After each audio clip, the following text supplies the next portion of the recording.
Paxton, Mater, York. Correct. Yeah.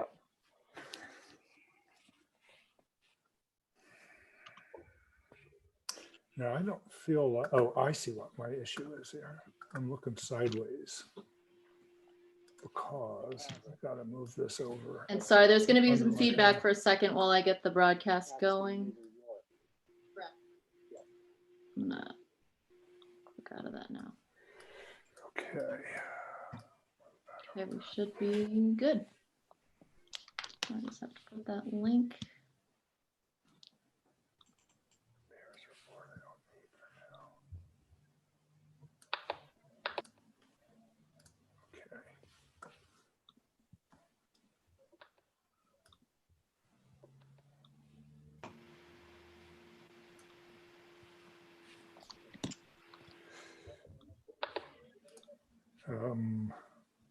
Yeah, there's the PDF. Okay. Good.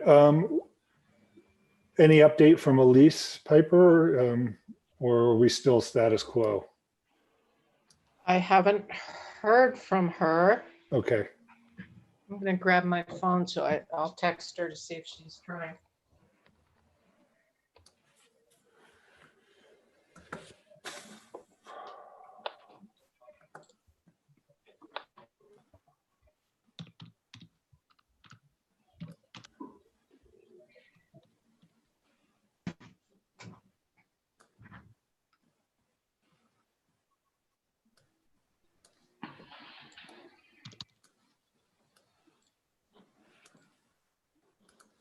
I've got too many documents open on my desktop here. I only And imagine. Now I got to move them because I moved the Zoom screen to in front of me instead of on my other screen. And the other screen is small.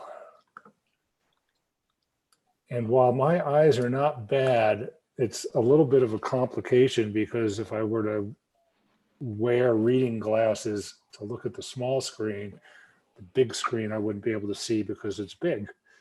And so it's hazards of getting older, right, Cliff? It's a good problem to have. Yeah, it's a lot better than some of the other ones one might have, and better than not getting older. So, Hey, will you guys let me know if you can hear me right now? Yes. Yes. Right. Yes.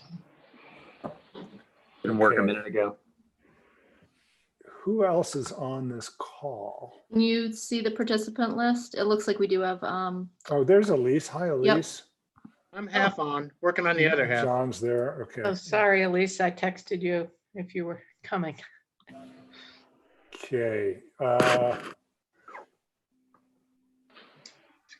guess I'll text. Will Sheridan. somebody will, Sheridan she's is Sheridan's, waiting. I'm admitting her right now. Okay, and I saw Ken Libre needed to be admitted too. Yep, he just, that happened. Okay. Yep, there you are, Ken. Okay. How about Margaret? Did you see her at all? Not quite yet. All right, well, we do have a quorum and it is 4:01 according to my Apple device.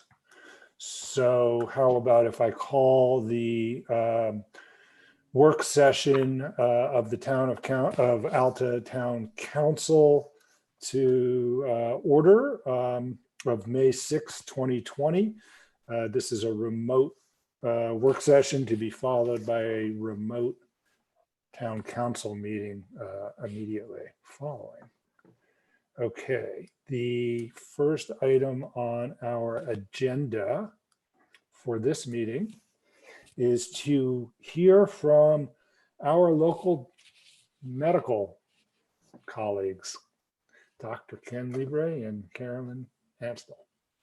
I don't know if Carolyn's on the call, but I just admitted her. okay. Just but came out of the shower. Hi, Carolyn. and I see now that Margaret is with us too, so that's good. Ah. Okay.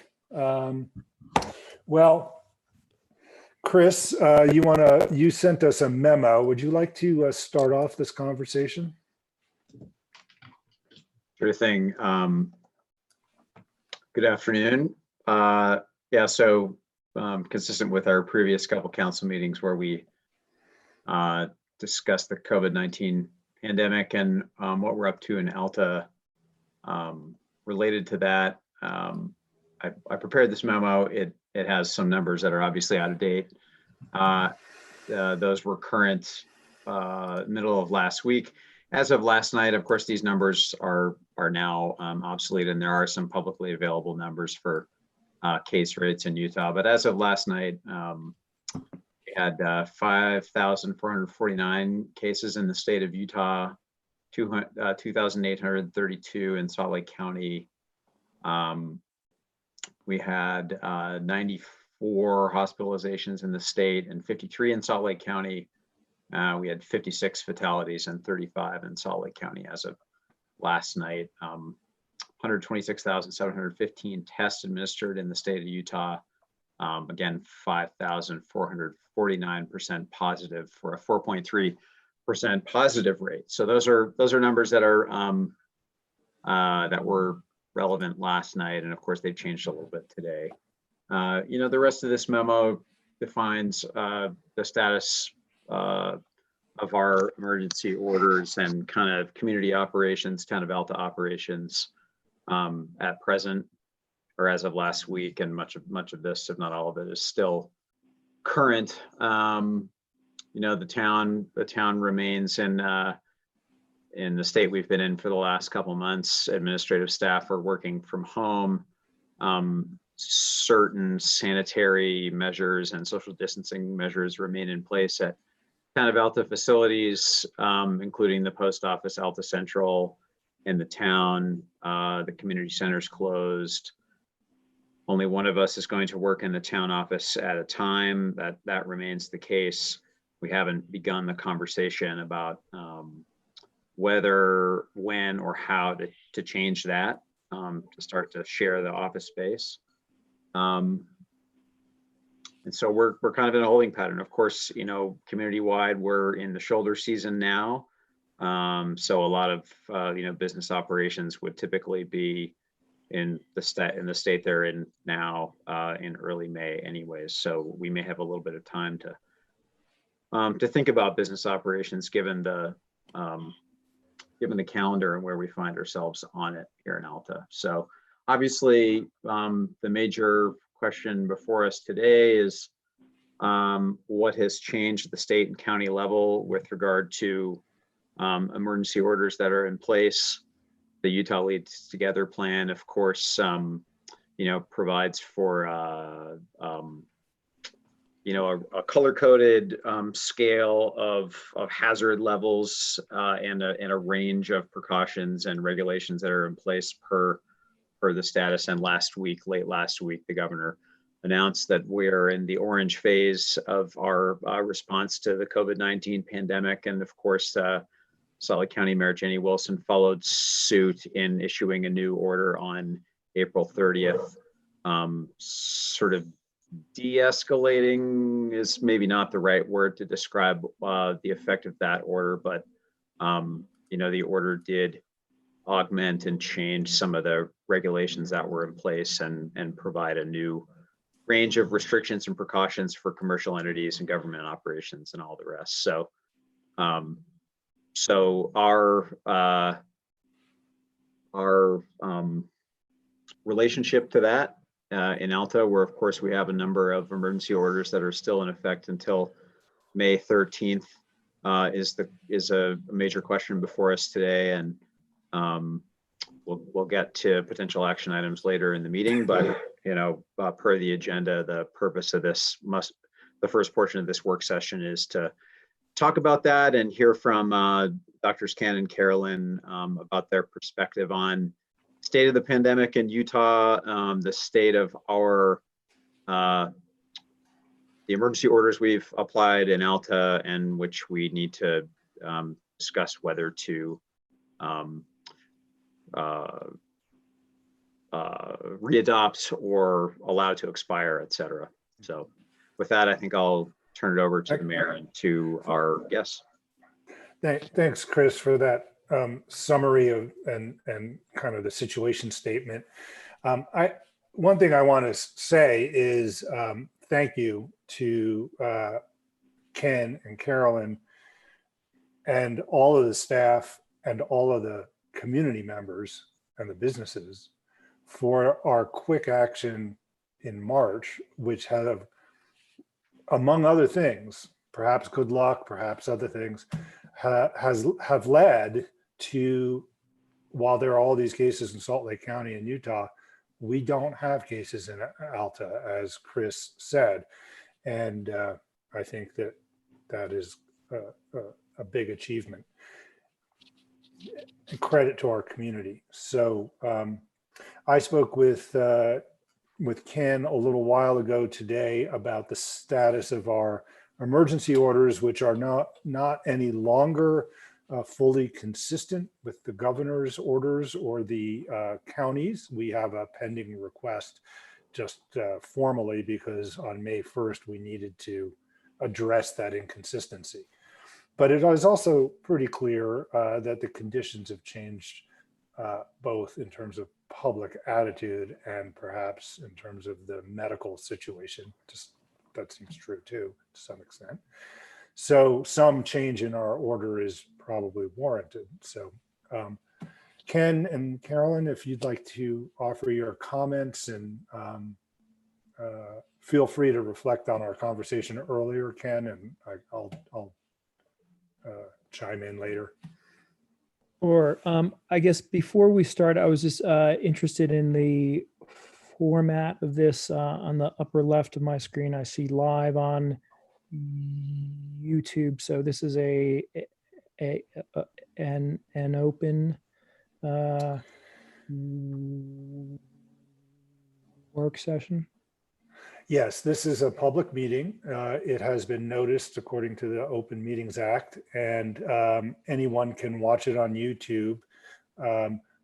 We do not have open participation in the meeting, especially given some of the concerns with people disrupting the meeting.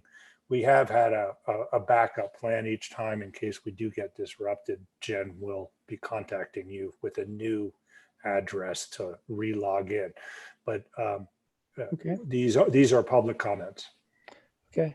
I guess I'm gonna just start by saying that in the town of Alta, just my observation is that I think the town of Alta might be the most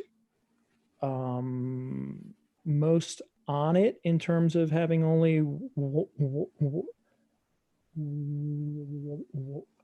one person in the town office at a time. Just in Powder Ridge, there are several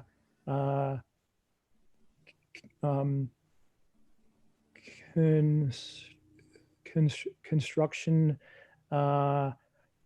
projects that are now underway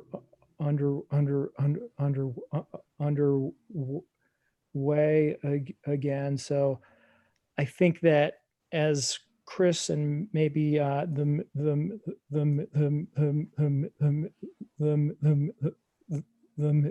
mayor said, how people respond to this closure is not being applied in any sort of a uniform fashion.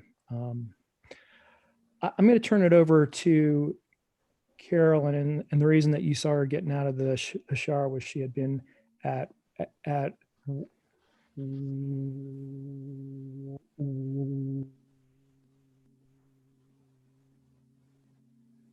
work at IMC emergency department, and I think she could probably speak the best right now about what is going on sort of in the front lines in Salt Lake County. Okay. So today I had the pleasure of working in the COVID only unit. So when you walk into the emergency department at IMC, if you have any symptoms that seem to be related to COVID, you go to that space. The entire ward is a negative pressure ward, and so I wore a PAPR my entire shift. Why So don't you explain what? I think, does. that's the like battery pack thing that blows around your head, and I can demonstrate a picture of me today. But I want to say, this is me at work today. I don't know if that shows up. Is that the camera? Anyway, that's what the PAPR looks like. So I think that Alta has been a saving grace for so many of my coworkers. So many nurses, physicians have had the pure joy of coming up here and staying 6 feet away from others and walking in the sunshine. And so whoever is responsible for my mental health and peace, if I cannot thank you enough, and my partners cannot thank you enough. I thought about sending pictures of skiing and then in the PAPR the next day, but I thought probably that's really not what people want to know. But anyway, thank you. As far as what we are planning on, we have changed sort of nothing in the Intermountain healthcare system as far as anticipating continued surges and continuing making plans for what might come. I think everybody knows the data. I think Chris did a great job presenting the data of, we have a flattened curve, but we anticipate that it's going to stay like that for another 10 to 12 weeks. That would actually be great if it stayed like that. And then maybe we could gradually open things and go down to the yellow phase. But, that puts us at the opening of school. And each one of these phases is going to be another 12 weeks. So I'm not sure if there's specific questions that you wanted either Kenneth or I to address, and I'm happy to do so.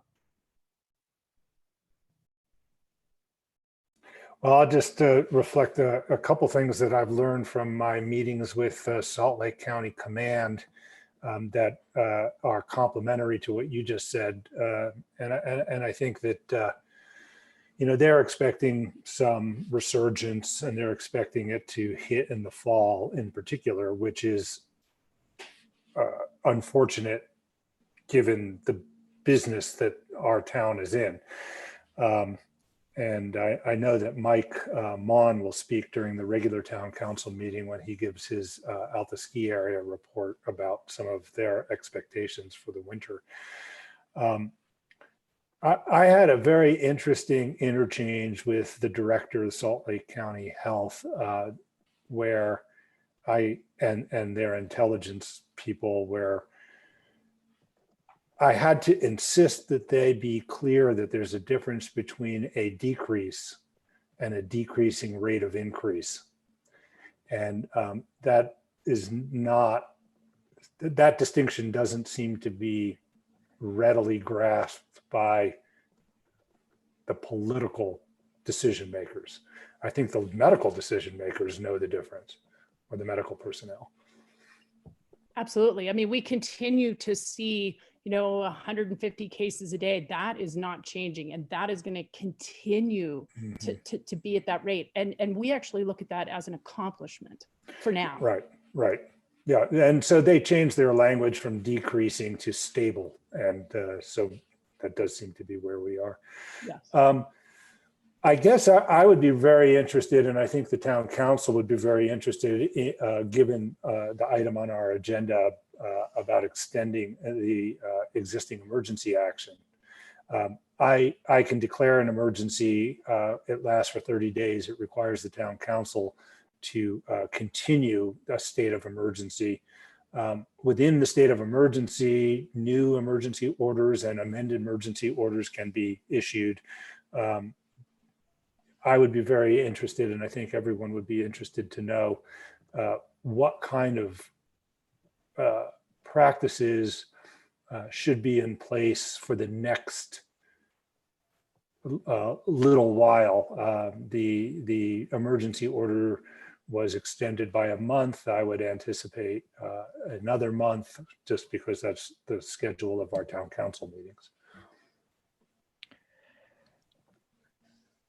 Go ahead. So I think this is a very complicated situation that requires a balancing of the risk reward uh, ratio. I do think that we need to exist somewhat in s- in sync with the adjoining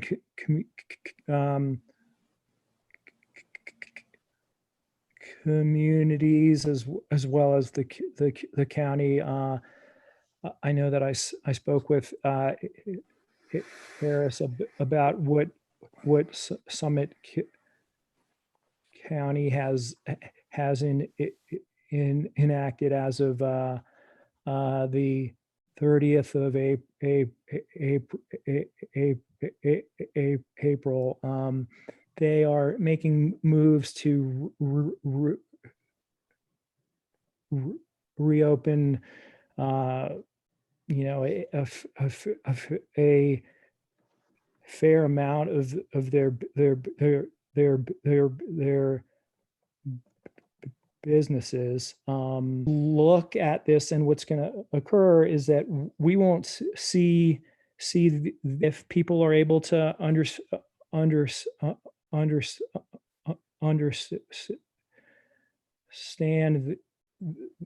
their personal responsibilities. I think that we sh- we sh- we sh- we should open up in a manner that is consistent with health department guidelines. It's interesting on Tuesday. I don't know if any of you saw this data that Angela Dunn kind of put out and spoke about that. So the 3 counties that have been, not counties, but 3 districts that have been hit the hardest in this past week. It's Rose Park, West Valley, and the other one, Mill Creek. And so I'm sort of like, wow, why did Mill Creek get hit so hard? And I haven't actually heard like it's because they hike together or whatever. But I do think that that's an interesting data point that I don't know if anybody really understands. But, Mill Creek is not the Rose Park demographic.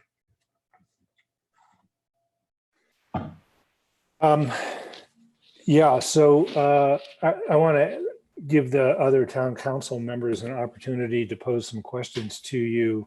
But I'll just say that I think that you're absolutely right about the risk reward ratio being important now, because, having businesses closed and people out of work presents clear risk of mortality and morbidity to people. And so it's not as though there's a loss function on both sides, and things to be gained on both sides. So we have to be careful and judicious about what we do.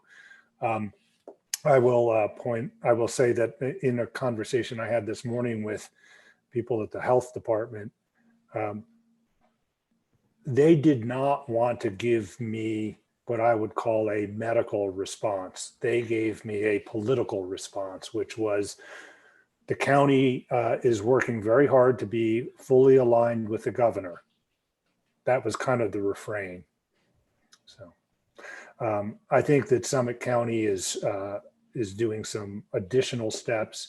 My expectation is, like in the earlier rounds, we can make the case that Alta has some unique characteristics that, like Park City and Summit County, may justify different approaches than the general state or Salt Lake County approaches.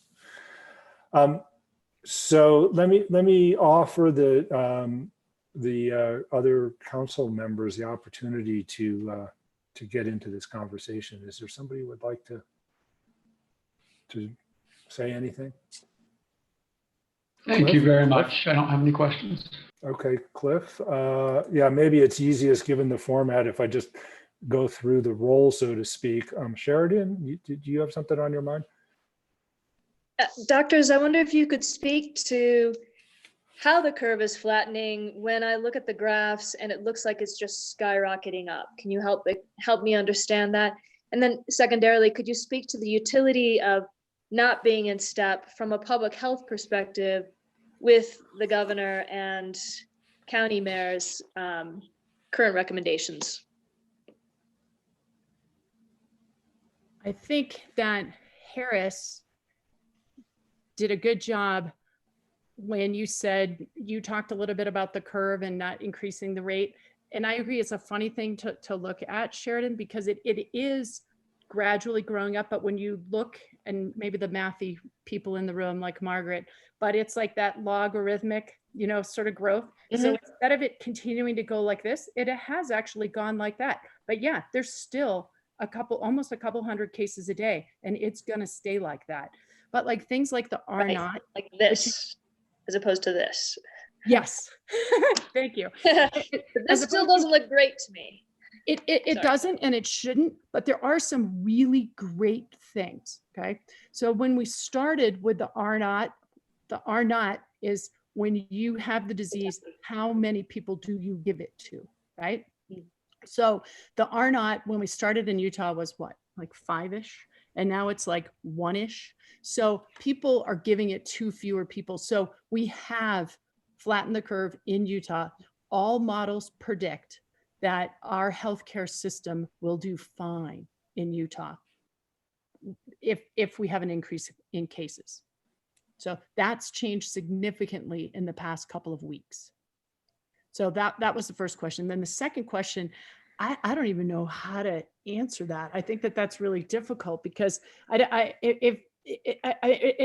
it's true all over the country though, right?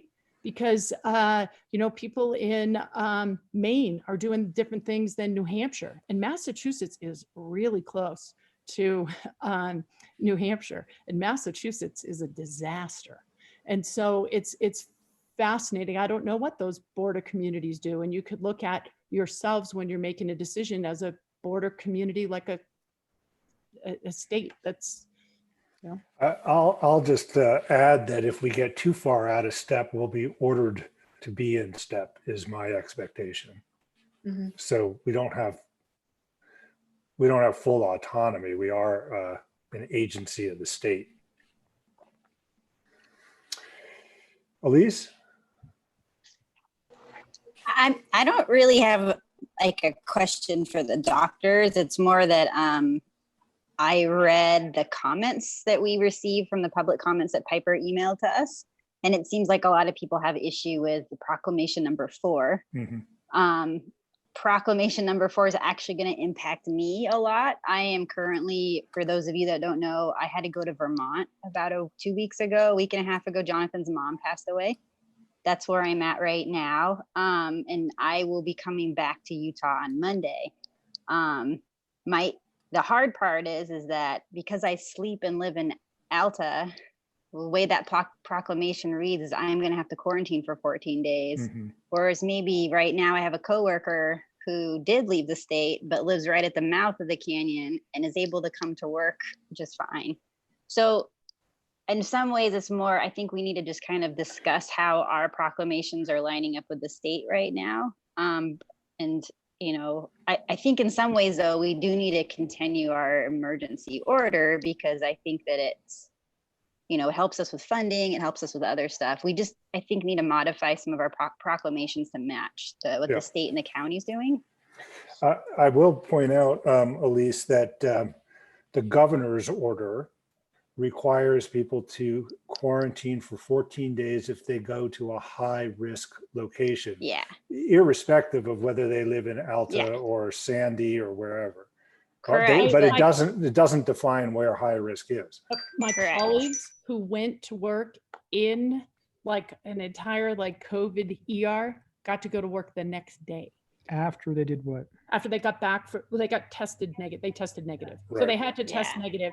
But so I don't know, you could say you have to be tested because now you can get tested. So Yeah. that might be one way to relieve things, that it's not, Mhm. it's just the nasal swab Yeah. test. And so, Yeah, and you know, I mean, like Vermont, where we're at, is extremely locked down. Like I haven't gone in. Well, you can't go anywhere right now. You can go get groceries, but it is more locked down than Utah ever was.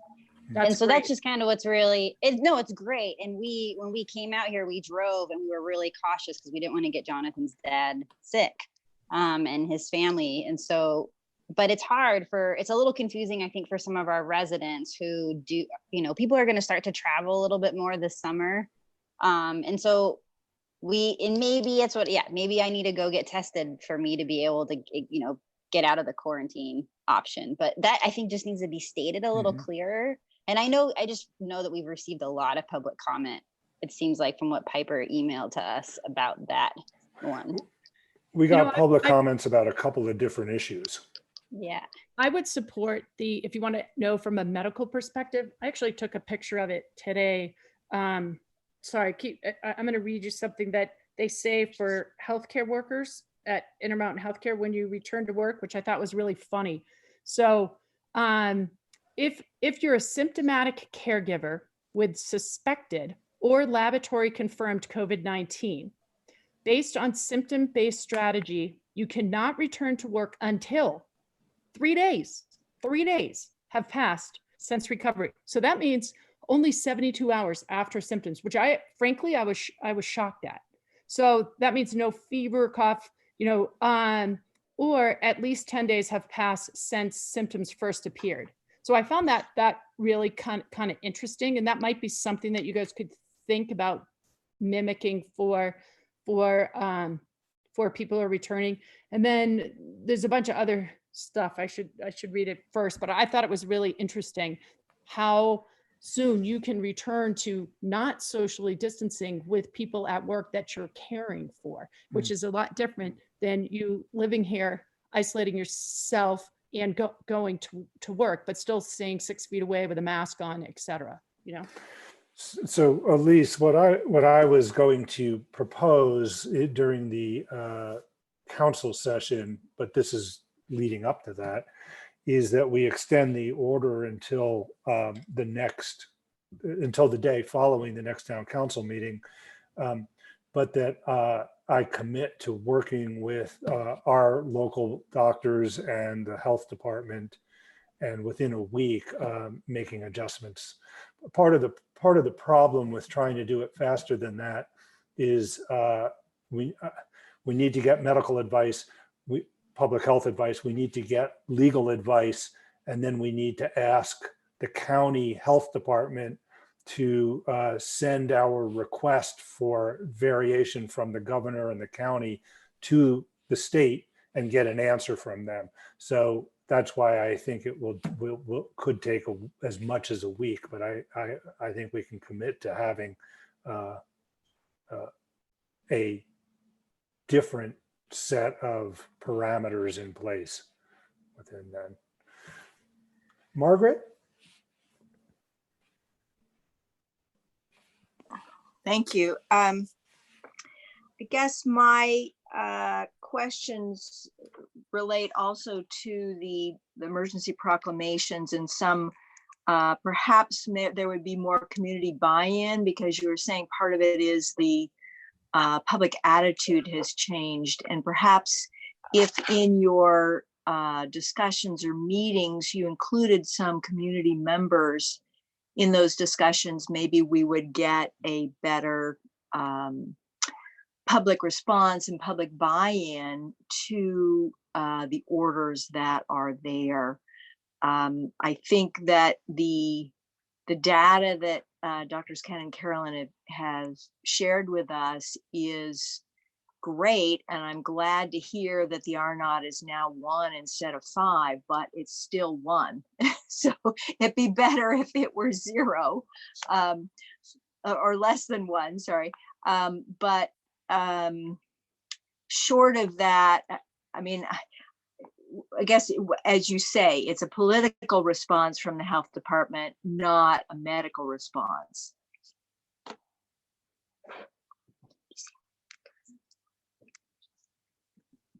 If I could just weigh in on what I think is the biggest issue right now is that's the proclamation number 4. I think that I'm sorry, I some, didn't know anyone was in there. oops. I think that some modification of that needs to occur. Whether it is going for a test, whether if you have no symptoms and you resume good social distancing practices. I mean, I think those are all options. I could look into trying to get the nasal swab up at Alta. That would be a certain amount of cost, and like there's the logistics of how do we get those samples I think we should. to a lab. I think we should, as long as you're, because that's a really high risk procedure to the person who's actually obtaining the sample. Right. So as the spouse, I would not allow that. But There you have it. I think when one thing that I think Alta should look into, the ski resort, is going to be the antigen test. And when that gets developed, I think that you guys know the difference between that. So The antibody test. no, what you the mean. antigen test. The antigen test is the pregnancy test, the spot test. That's currently not great, but it's that I bet is going to get great by the time ski season rolls around. That's the pregnancy test. Right now, all we have is the nasal swab tests, and then you also have the antibody tests. And I think everyone's aware that there's a lot of controversy regarding what does it mean to have antibodies. And I don't think we've really answered that question yet, but the antigen test is a different way of testing. So, and that's not high risk to the person collecting it. Well, there are ways for people to get tests if that's what we converge on as a good procedure. I want to be careful about how much time we take at this portion of our meeting because we do have a couple of other items on the work session agenda. Let me just thank Ken and Carolyn. Thank you very much for your input. We will certainly be in touch with you again, and we'll be in touch. Okay. Thanks. Thank you. All right. Let me pivot to the second item on our work session agenda, which is the budget. We sent out a tentative budget. I've gotten some feedback from a couple of council members, and I know that a couple of council members have been in touch with the staff also. I think that, as you know, we are required to pass a budget that shows a balance budget, either through revenues and expenses balancing or through revenues plus general fund money balancing with expenses. Polly said something to me the other day that I'll ask her about now to start us off in terms of the timing. But we have to pass a budget in our June meeting, and we have to in May have a proposed budget as well. But Polly, can you say something about the legal Yeah, so environment? the state law requires that a tentative budget be proposed at your first meeting in May, which is what you're doing now. And then you have to adopt that tentative budget prior to when you're going to, at least a week prior to when you're going to have your public hearing for the final budget. And I think the final budget has to be by the second, I can't remember the date. It's in June, mid-June, Yeah. which is in Yeah, part it's, why you guys have it later. right. So, we get our tax revenue figures then. right. So if for some reason you weren't able to come to an agreement on the tentative budget today, you could hold a special meeting between now and your June meeting. And as I understand it, coming to a tentative budget today does not bind us to enact all the provisions of that tentative budget at the June meeting following public input. Correct. So you just have to have a balanced budget, but this is the time where you can change things. And then of course, even once you have your final budget, you can always amend the budget, which Afterwards. is probably likely since there's so many questions about revenue for the coming year. Right.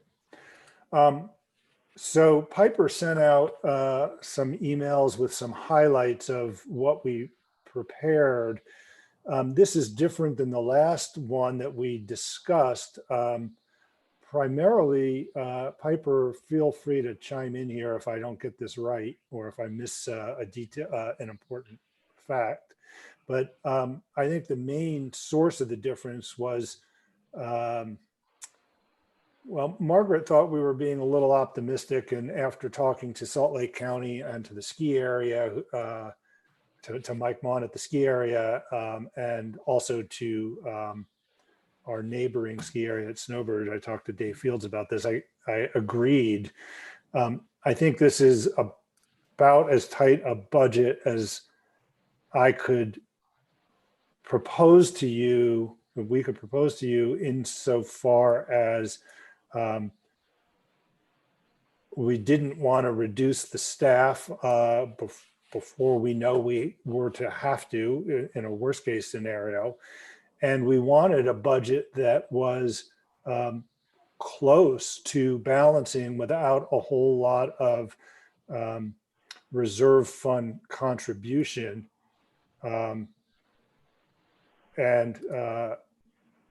You can see that on what line, remind me that what line that is where we see the balance, Piper. Is Piper there? Because oh yeah, here it is at the bottom. It's on page 11. Sorry, I was muted. So it's on page 11, Okay. I think, right? No, I'm looking at an Excel sheet, so it's. I know. Well, that's what I had been looking at, and now I'm looking at 1039-200. Okay, thank you. So it's on page, well, 1039-200. We can do it that way. So this budget is using $14,000 out of our reserve fund. Our reserve fund currently has a lot of money in it because it's that time of the year when it normally would, and it 1.1 million. I had Piper project if we don't have any revenue between now and November 1st, which could be true depending on our summer business, we'll be down to $542,000 on hand with this budget. Actually, it's not quite this budget because this budget includes $60,000 of additional revenue than what I asked her to figure. But with no income, we would have none of that 60,000 either. If we receive 50% of our 3-year average sales tax, and the 50% is the number that I've been given by this by both ski areas, and I'll say that the county projects a decrease of 22% in sales tax, but their tourism-based tax is getting hit much more than that. So if we receive 50%, at the end of June, we'll have about, because we'll get property tax also, we'll have about between the high fives and low 600s in our general fund balance, which is about 2/3 of what we usually would have. If the ski area doesn't open and the lodges don't have income appreciably, sales, if we're just relying on property tax, we will not make it through this budget year solvent with this budget. We'll run out of money at the end of May. So that's kind of the background to why I think this is a reasonable approach. But so the big items that we included in here that were different than the previous version is a lower assumption on sales tax revenue and a increase in our sales tax from our resort sales tax from 1 to 1.1%, which is a opportunity we have legally. So let me open it up to all of you town council members, I should say. Did it work best if I called on you one at a time? Was that useful, or do you want to just chime in?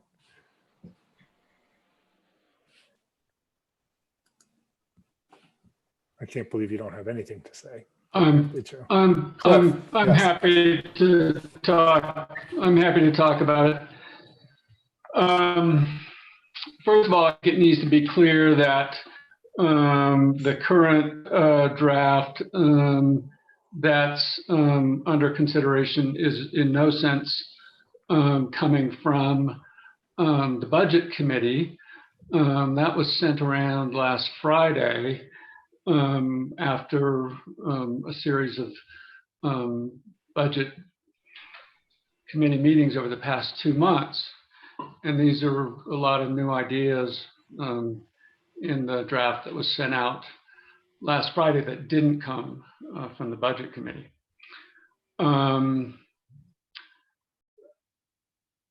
I think a sales tax increase is a poor idea.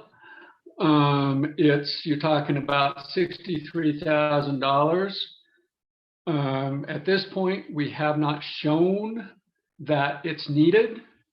We can go month to month as the environment changes. We can look at it every month over the summer. We can start to take a hard look at it in September, October, and November as we get a better look at what the environment is going to be. I am happy to tell you that as of this week, Alta Lodge's advanced bookings look better than they did this time last year. And last year was a crushing year until we had to shut down in March. None of us know what the future is going to bring, and that's the point. Let's not raise taxes based on projections that we have no idea what's going to come forward. I'd also encourage anybody who hasn't taken a look to take a look at the projection of Utah cities and towns sales taxes done by EconoWest Associates that the Utah League of Cities and Towns just put out a few days ago. You may not like the analysis, may not think it's deep enough, might not like the typography, but at least you got to look at it and understand that analysis. So in terms of the need, we can't show the need for a sales tax increase at this point. We may see the need in the future. At this point, what's being picked up by that proposed sales tax increase would be picked up by use of $63,000 in unreserved funds, which is readily available. In terms of the damage that would be done by a sales tax increase, Alta's lodging tax rate is currently at 13.82%. Think about that. Think about that, what that looks like if you see that on your hotel bill, 13.82%. Wow, those guys are stepping on the gas. Take it up a notch, it goes to 13.92%. Park City is at 12.77%, and they are concerned about the competitive damage that they're suffering in relationship to Colorado and Wyoming, who have lodging, you're talking about Steamboat, Vail, Jackson, have lodging sales tax rates in the range of 8% to 11%. What I advocate is, let's have some humility. Let's not fall in love with our projections. We don't know what the future is going to bring. We're going to look at it month to month over the next 6 months, and then we're going to be able to respond to reality instead of projections. Tax rates seem to only go one direction. Once they get raised, they don't get lowered again. So let's see what the future brings, and then we can respond. I know that our staff is super diligent and on top of looking for grants too. I know there's currently grant money out there, and we're hoping that there'll be other grant money that doesn't just relate to COVID-19 specific expenses that may come in CARES round 4 if the U.S. Congress and the president can agree on that. We have to see what comes of that.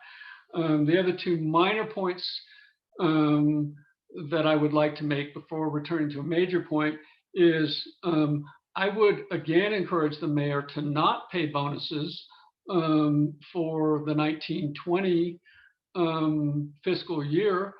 They certainly are richly deserved.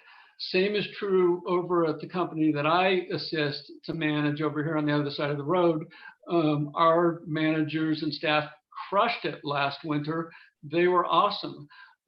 We didn't pay any bonuses.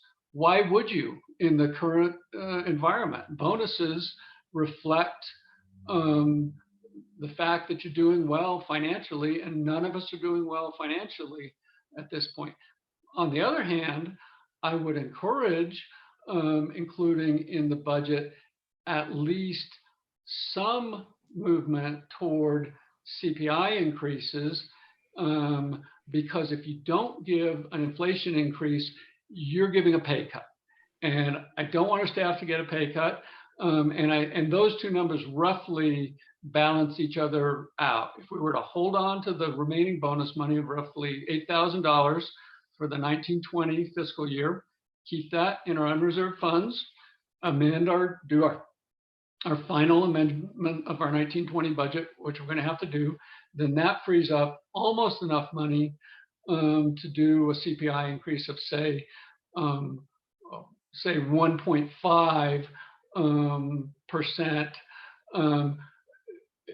That's at this point what inflation is really going to be, is a moving target with what is happening to the economy. So 1.5 is a good estimate of where we want to get to so that people aren't getting a pay cut. But the important thing about maintaining CPI raises is that those will compound over the years and even decades, as they should, because then that forms the basis of the next year's pay and so on. And if we don't do that, we're cutting people's pay. The final thing to bring all this back together, as we, with open minds, humility, skepticism, watch what happens over the next 5-6 months and understand where the world is going 5-6 months from now, then at that point, everything should be on the table. The idea of a sales tax increase is a little ironic because you're only making your sales tax producers less competitive, but it's also ironic because if you're projecting 50%, well, then you're only going to get 50% of the sales tax increase. So it's hurting, but it's not helping that much. You know, if we are in dire condition 5-6 months from now, we have to look at everything, including going to every department manager and saying, show me what it looks like if you cut your budget 10%, 15%, 20%. All those things have to be on the table when we learn the facts.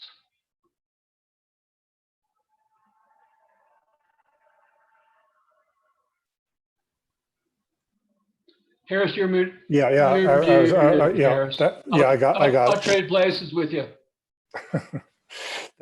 Thanks, Cliff. Okay, so I just want to, I mean, I can address the bonus versus raise question a little bit later, but I just want to make sure that everybody understands that at least what I took you to mean is that you would increase this line 1039 200 from 14,000 to approximately 75 or 80,000. Yes, that's right. I Okay. would increase the use of unreserved funds by roughly the 63,000 that you're looking for. Okay. All right. I see Elise on the screen I happen to be looking at, so let me call on you. I mean, I don't have anything right now. Okay. Sheridan? I share many of Cliff's concerns, particularly about the direction that taxes tend to go when we raise them. I wonder if we might consider not accelerating our payments towards infrastructure debt as a possible way to buy us a little time, given this uncertain moment. That would be another thing that I'd like to have us consider. I know that we're scrambling. This is a pandemic. And yet it's a little troubling to see that this came to us so recently and wasn't vetted by the budget committee. That being said, I think that now we can discuss it fairly and in full, and all things should be examined. Piper, can you point to the lines of the where the debt owed to the general fund is being repaid? It's coming in that 1039 group. So there's a transfer from Sewer fund and from water fund. right. So 420 and 430. right. So the just let me say something about those. The sewer fund and the water fund owe the money to the general fund. We inherited those debts. The sewer fund, this is a 100% repayment of its debt. And the water fund, we had agreed some time ago, I can't remember if it was 1 or 2 years, to pay that off slowly. I give Piper a lot of credit for, I think, a very clever way to make this budget less painful than it otherwise would. This would take another to replace those with both would take another $87,000. So now we'd be at 150,000 out of reserve funds if we were to just delete those. Margaret?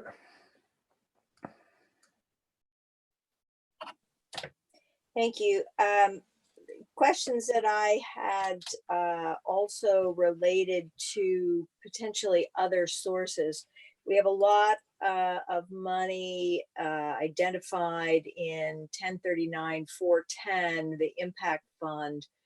And the question I had was whether we could or should simply delay these feasibility studies, and that would gain us potentially 77K, and maybe the impact funds have to be designated for transportation purposes, but maybe that money could go to 4x4 order metering, or maybe even the AVI camera acquisitions as a way to cover those costs and then not have them come out of the budget. Another concern I had was according to an email I had from Piper, part of our planning and zoning budget for legal professional services was for $17K for work related to Patsy Marley. And I am just wondering what additional Patsy Marley legal work we need to do that we would expect that kind of expense. And then the third major item was the ACVB. I have no idea, but so much of anecdotal information I get is that the visitors coming to Alta and to the lodges are repeat. This isn't their first time coming here. They come back year over year. We don't really know, or I don't know, what the direct revenue connection is between our advertising budget and revenues. And third thing is it appropriate at this time for the town to support businesses on basically the backs of all property owners? Is that potentially revenue that in this time of crisis is potentially usable somewhere else? And then as we come back online, that we look at restoring or revamping or evaluating what our policy is related to the town providing this particular service to the businesses versus a tax credit or something else. I mean, it's in effect a tax credit to the businesses on the shoulders of all property taxpayers in the town, property tax and sales taxpayers. Yeah, so let me say a couple of things. I think that there was, if I understood you correctly, Margaret, I think that you're confusing the impact fund with the fourth quarter sales tax in terms of its restriction to transportation. The impact fund is also restricted to the kinds of uses that we can put it to, but it wouldn't include a 4x4 metering, for example. That's the fourth quarter sales tax. So we were careful to use, this was, I thought, another clever move by the staff to suggest moving this money from the impact fund balance into being a transfer into the general fund, because we have eligible expenses currently, and we don't always and haven't always, and there is a time limit on when we can use the money. So not only was I think we needed it this year, but it also was, I thought, a good way to take care of a balance that we can't continue to carry very long on our books. And I'm glad that at the last part of what you said that you added the sales tax payers, because typically that's about 70% of our budget. So that it is true that the property tax payers are responsible for some of this. But as you know, this budget cuts the ACVB by half of our previous year's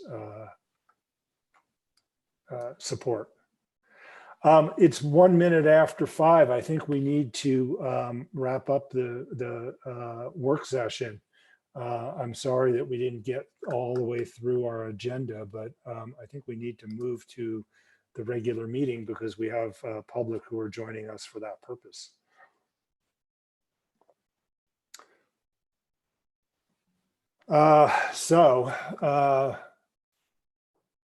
I'd like to call the town council meeting of Wednesday, May 6th, the Alta Town Council meeting of Wednesday, May 6th to order.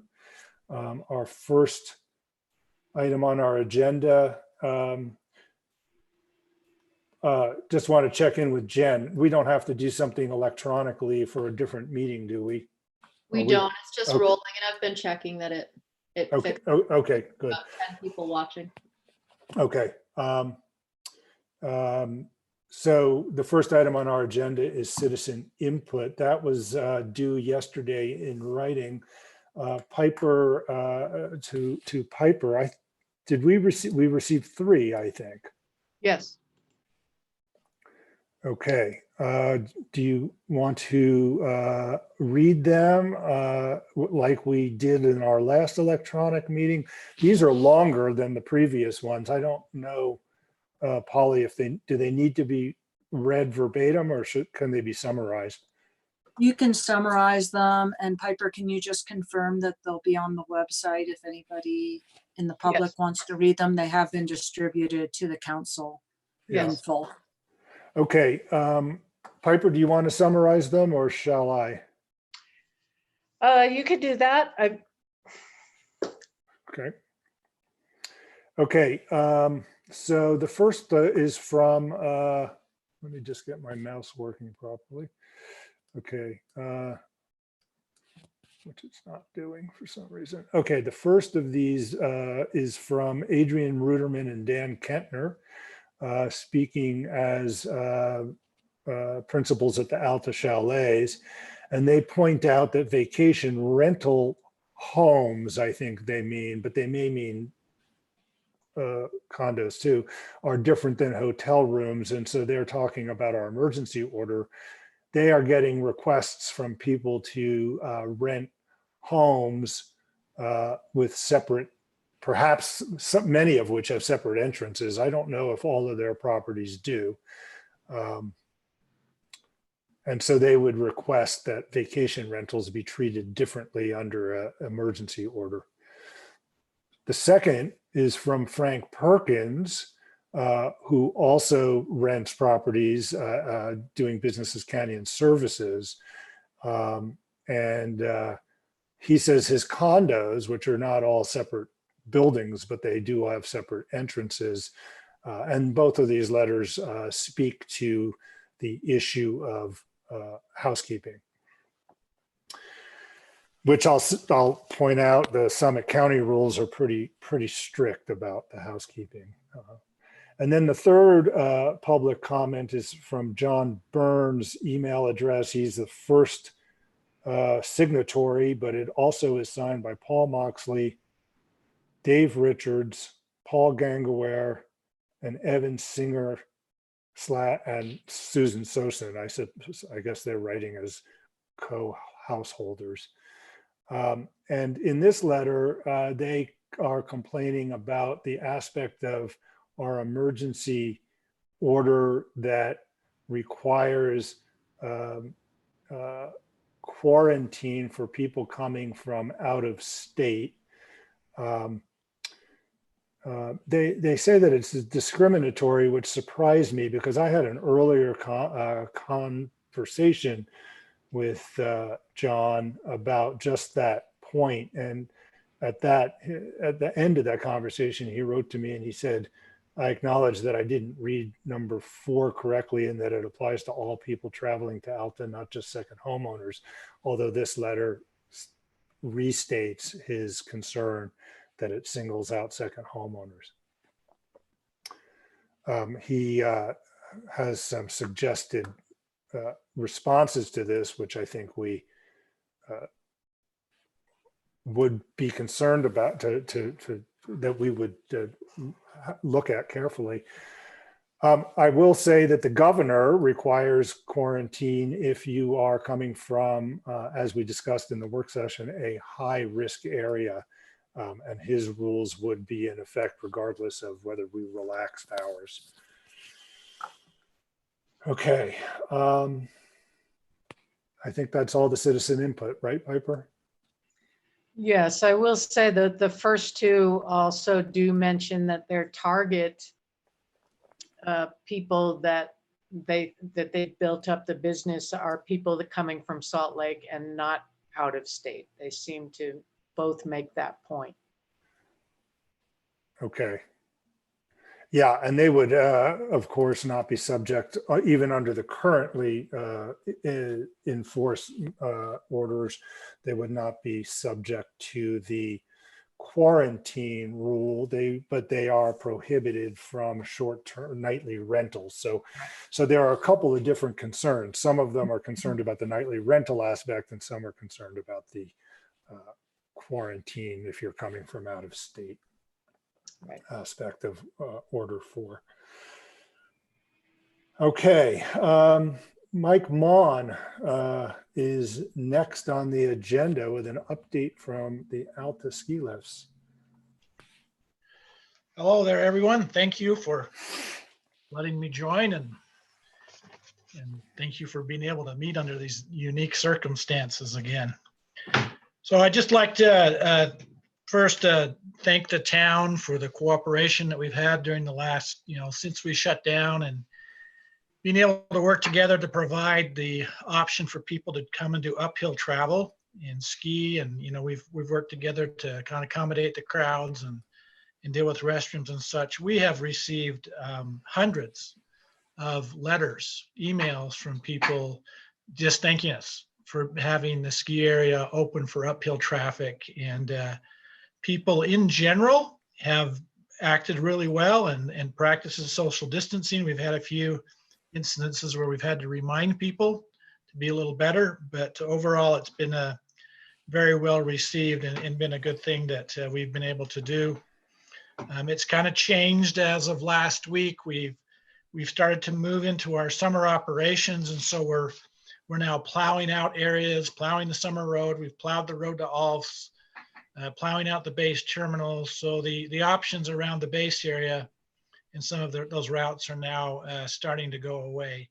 But we're still having people every day that come and are taking advantage of the opportunity to skin up and make a run on the mountain. We're looking at, based upon the abrupt end of the season, our preliminary projections are our revenues for this past year will be down 15 to 20%. So as you're thinking about your sales tax revenue or whatever, that's kind of what we're seeing for this year that's coming to an end. Our goal during the last 6 weeks has been how do we take care of our employees? How do we be fair to them? And how do we do the same thing with the skiing public? And so, as we've looked at downsizing and bringing the end of the season to employees, we've tried to implement that throughout our company. We are now down to our summer operating staff. All of the seasonals have now moved on. And so we're down to about probably 75 to 80 people is what our summer staff level is. We have received approval from the Forest Service to move forward with our projects. The Albion parking lot expansion on the east end, the Sunnyside Pitch 1 will be regraded with that fill. The contractor is currently on track for being here on June 1st. All of this is, of course, subject to where we are today, and if things continue to stay this way and we don't have a reoccurrence that results in an additional tightening of the restrictions. We did have a project of putting avalanche fence and some Wiesen towers up on Devil's Castle Road in the East Castle. Those materials were scheduled to come from Italy, and given the situations in India, we have put that project on hold. Don't know that we want to send any money over there at this point in time until we know that they're up and running. We are moving forward. Our current summer plan, it would be to still have a booth to control access into the Albion Basin. We are looking at, can we do payment methods, maybe a little different, more touchless, less exchanging, of having maybe we're even looking at removing the paper maps and having a QR code that you scan in your phone to get all the information on your phone rather than in a physical piece of paper. We're looking at a variety of options of how do we operate now with this pandemic in place to minimize its spread if people do show up that maybe happen to have that and aren't aware of it, and protect our employees at the same time. So we're looking at the booth. We are still looking at having potentially a little campground store. And other than that, no lift operations, no Albion Grill, no other things at the base. We would have the restrooms at the campground, the Catherine's Trailhead open and regularly cleaned, porta potties at that base, some porta potties in Grizzly Lot. And then the Albion base, we're haven't quite decided what we're doing there, either porta potties or opening those restrooms. We're going to see how the construction goes through there. So that's kind of a little bit about the summer. In regards to next season, we've been in a lot of conversations with a lot of ski areas. Just got off a call yesterday with I think it was like 28 ski areas on the Mountain Collective call, talking about the impacts we're seeing now, the impacts we're seeing on summer, and some of the concerns about next winter. Lots of uncertainties, everybody knows. Customer feedback, as people have started to go out with credits or other things for selling passes next year, everybody that's selling passes is way down in volume at this point in time. The number one question from people is, well, what's going to happen if I buy a season pass and you can't open, or you can only open with limited capacity? That seems to be a significant detriment right now to people, and the fact that a lot of people are maybe economically in a worse off position right now, and so they're tighter. So most ski areas are pushing back deadlines. We have elected not to go on sale at this point in time and ask our customers for any money.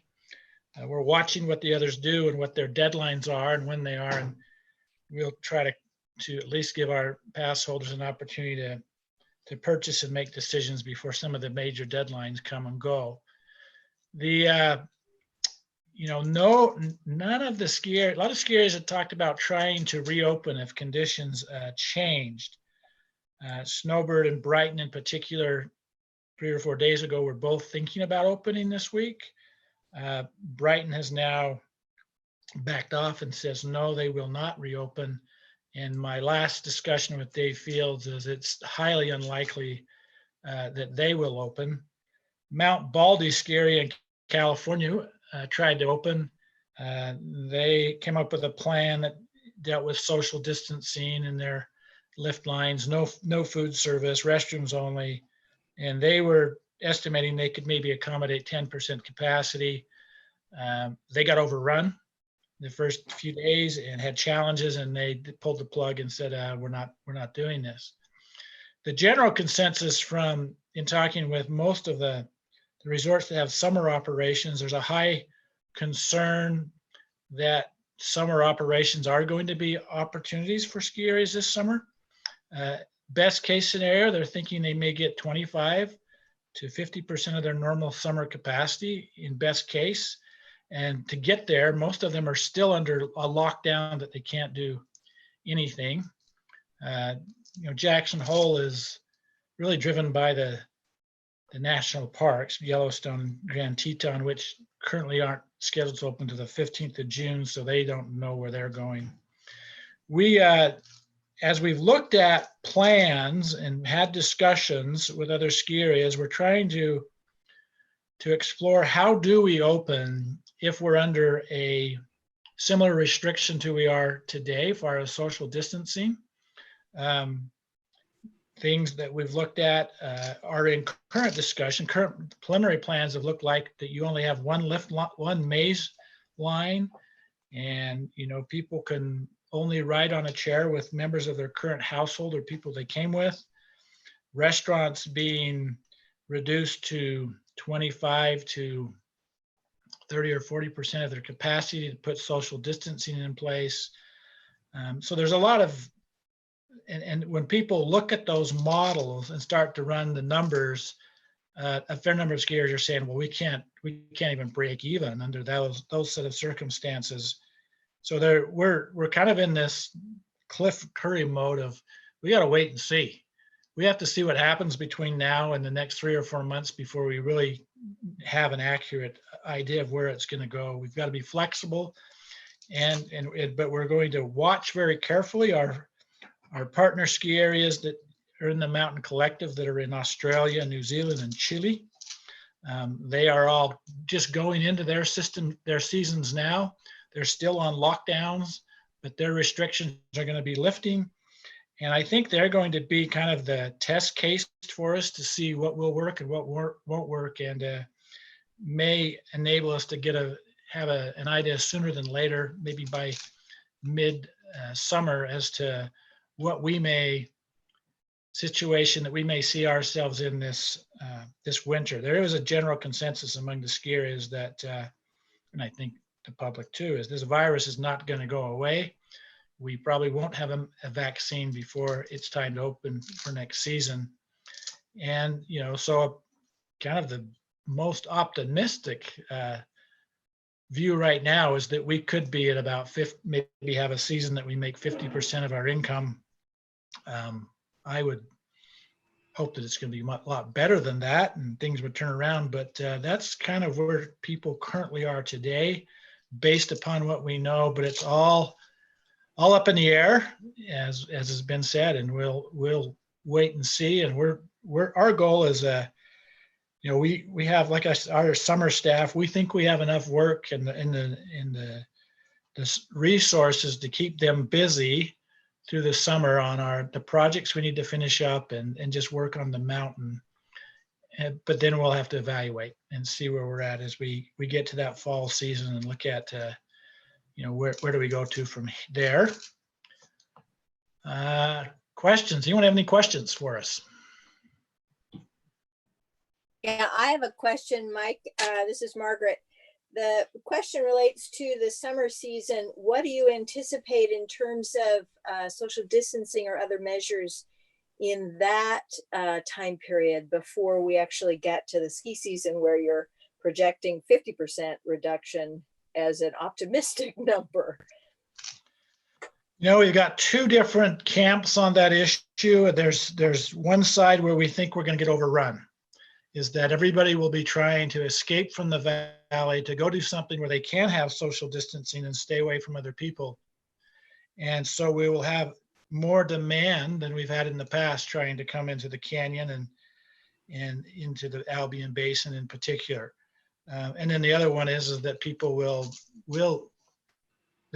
be muted a little bit because of the social distancing concerns. We're focused on, how do we continue to restrict and manage visitation in the basin in a way that we can do it that maintains appropriate social distancing. We're relying some degree onto the Forest Service as to what they expect out on trails and trailheads and so forth. And we will follow the guidance that they in the county and even the town may have in place.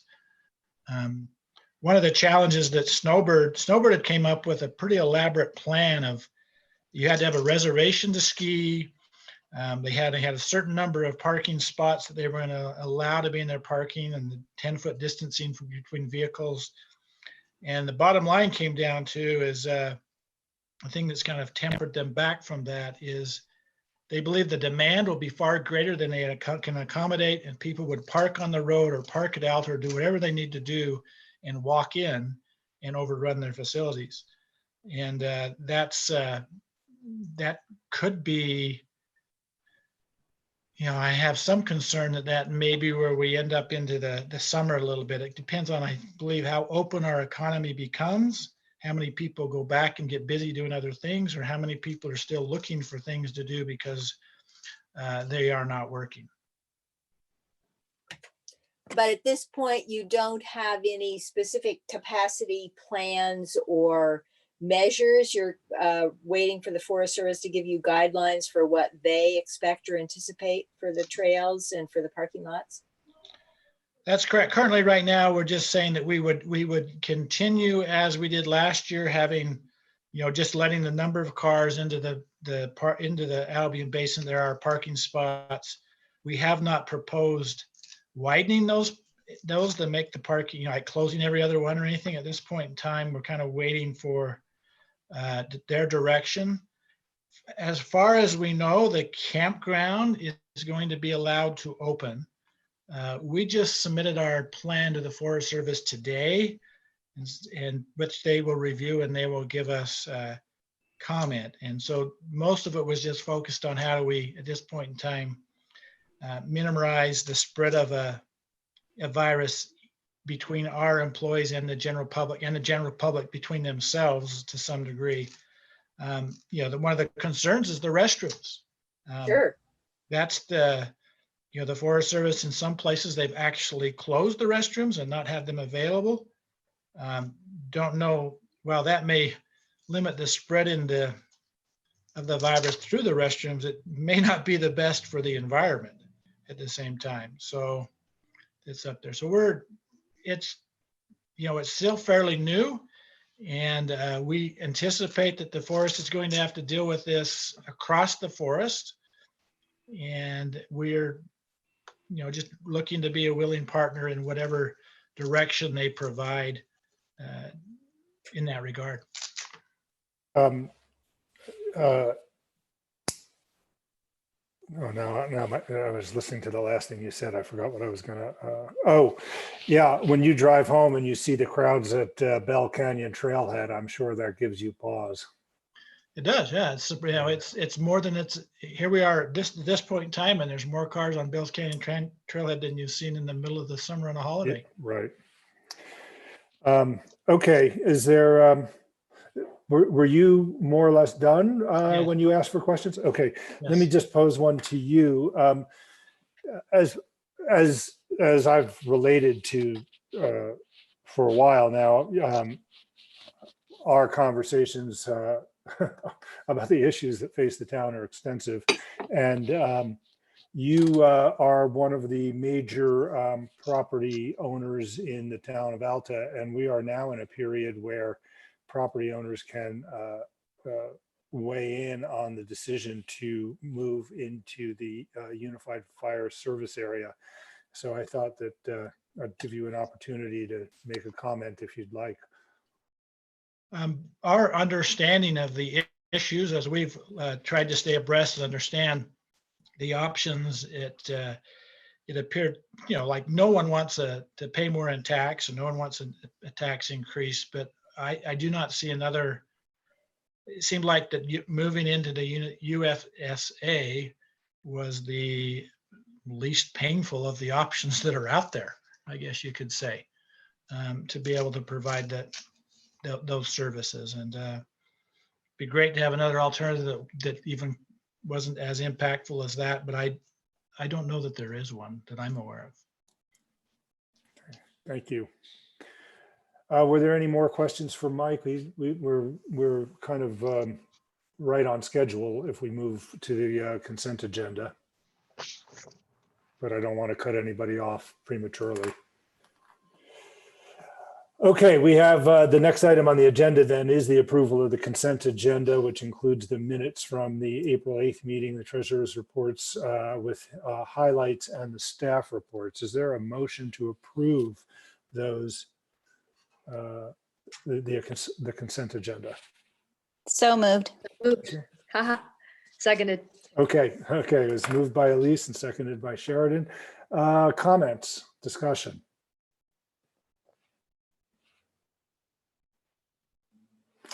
Okay, hearing none. All those in favor of approving the consent agenda, please say aye. Aye. Aye. Okay, I got a Aye. thumbs up from Cliff. Okay. And a thumbs up from Margaret. Okay, so it's unanimously approved. Thank you. The next item on our agenda is the UFA report. I saw Ken join us a little while ago, and that was actually what cued me to realize that we were getting close to 5 o'clock. So, Chief. Good evening. How is everybody? Okay. Good. So just a little bit of an update on what UFA has been up to this last month. We've been busy with COVID, as you all have been as well. So we changed from a 48-hour planning session and operational period. For what we do with incidents is we plan incidents and incident management based on an operational period. And we did that in relation to what our crews do in the field. They work a 48-hour shift. And so we had a 48-hour operational period and a planning cycle in order to put together plans on how we approach each of those 48-hour shifts. Initially with our whole approach to this, we were quite busy ensuring that all of our personnel had proper PPE, that we had the equipment that we needed to provide patient care, and we did extensive training with our crews with the use of the different types of equipment that would be used related to COVID.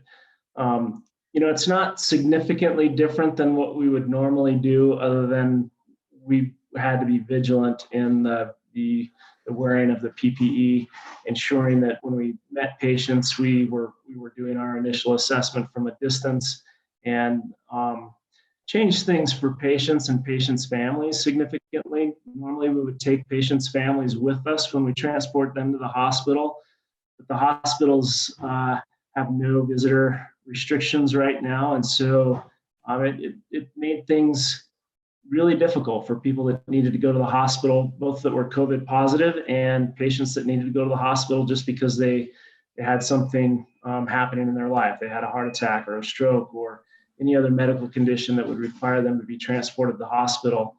They were going by themselves, and in most cases were by themselves for the duration of their stay in the hospital. So it's a lot different than we normally would do things. But I think we've been really successful in our approach. Through our whole organization, we only had one of our employees that is tested positive, and that was likely because of some travel right before this started in early March. And he tested positive right at the very beginning. We've had no other employees test positive for this, and we've had several hundred patient transports of patients that were COVID positive and exposures to patients that were COVID positive. So I think our personnel is doing a really good job approaching this, keeping themselves safe, making sure that patients and family members are well taken care of with the guidelines that we've been given. And so I feel comfortable that we are in a good spot in being able to move forward. We're just hoping that we don't see a significant surge as things start to open up, as everybody is concerned with. We're prepared. We have several stations that have had an increase in the call volumes that they normally have. Some of those areas that respond to care centers, assisted living centers that have had some pretty significant struggles with this. A lot of their residents have tested positive. A lot of their staff have tested positive, and so it's been difficult for those areas. And so we do have stations that respond to those on a regular basis. We also have a quarantine and isolation facility that was stood up in the Holiday Mill Creek area, and that's a couple of our stations respond to that particular location. But we have a number of stations that have had very little exposure to this because of where they're located. You all have had a significant decrease in the call volume that you've had around the town of Alta. The numbers that I have for the second quarter, so starting April 1st through now, so a little over a month, there have been a total of 4 calls is all in the town of Alta. So, from what Mike was saying there, I've been in the canyon, and I know that it's not lack of people that are recreating. I think that people are being careful, and it's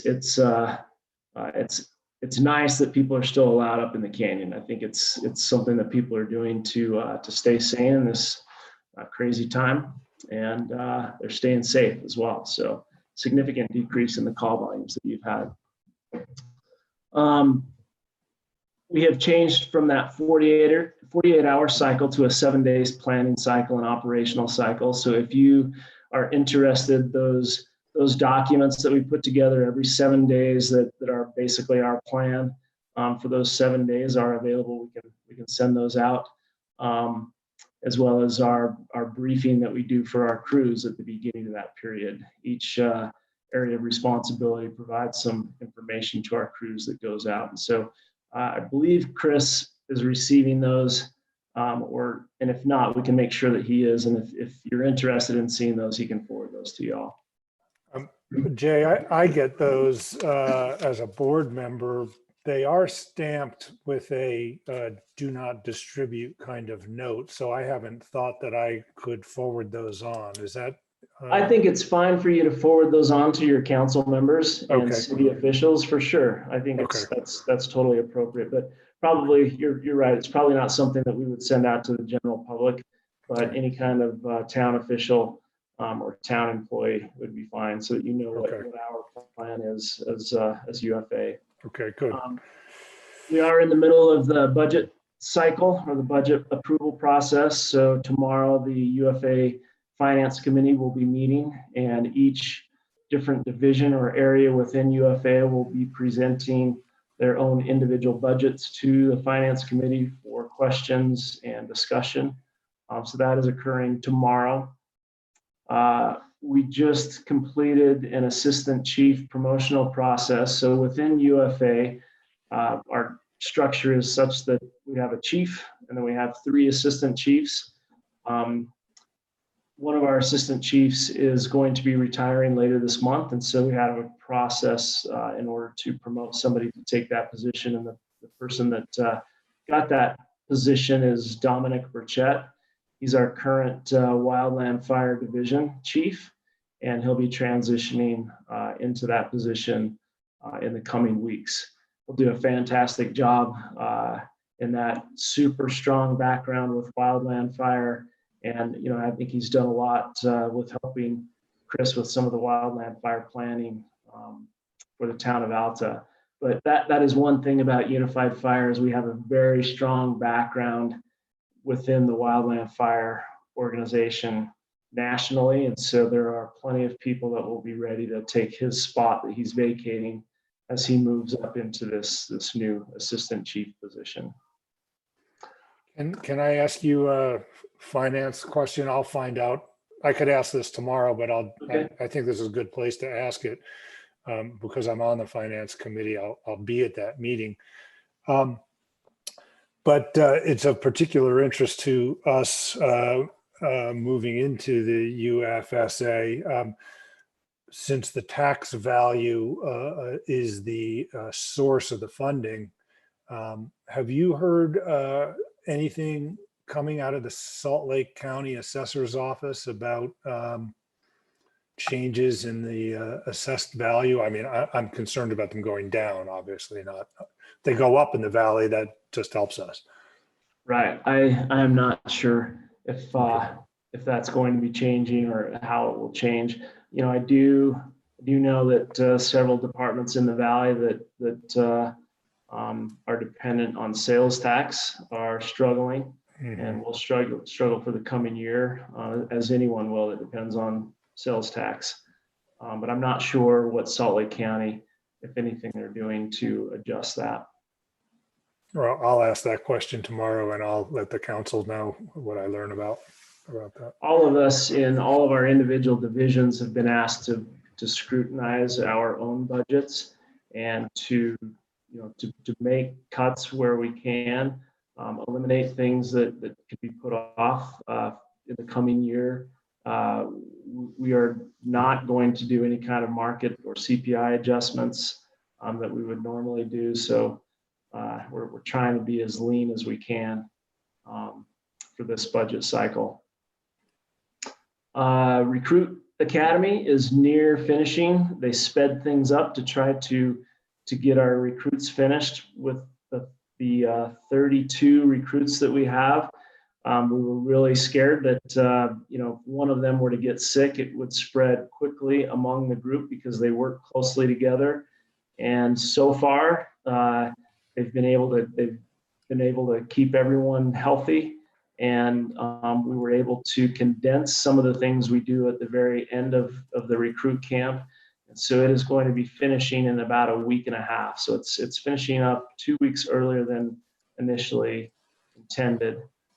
So it's great. We'll be able to get additional firefighter personnel out and riding in some of the seats that we've had to fill either with overtime or have run empty. So that's a good thing. And your Alta resident is still doing well, and we're we're anticipating that she will finish up and be a great addition to UFA. Are we losing we're losing a patrol? You can't have one of my dispatchers or cops, you know. I know.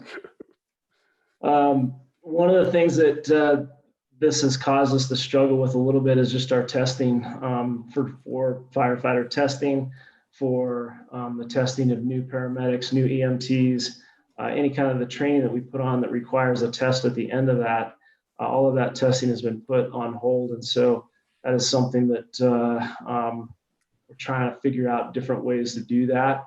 Obviously, you can still manage exams that are done online, but some of the performance evaluations are tricky to do. So that the firefighter tests that you have to take that are actually performing certain skills will be put off until the state feels like it's appropriate to do those. But we do our own in-house testing to ensure that everyone is up to par where they need to be prior to us utilizing them as a firefighter or as an EMT.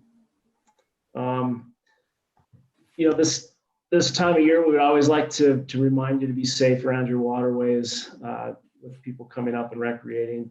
It's runoff is going to start increasing. And another good reminder for you guys is that your citizens be safe around any of the snow bridges. So, you know, Grizzly Gulch that starts to melt and often melts from the bottom up from the creek, those snow bridges can be dangerous this time of year. So that's our safety message and reminder for this time of year. I think that's about it for UFA. If you have any questions for me, I'm happy to answer. Council members, do you have questions for Jay? I know that I got a chat from Ken. Did you communicate with Ken, Jen, or should we ask him directly? I did not. Sorry, my. Oh, you're still there. Go ahead, Ken. You had a question for Jay. I do have a question for Jay and how this all interrelates. So my understanding is that the costs for the UFA services has gone up due to the increase in the calls. Is that true? More or less?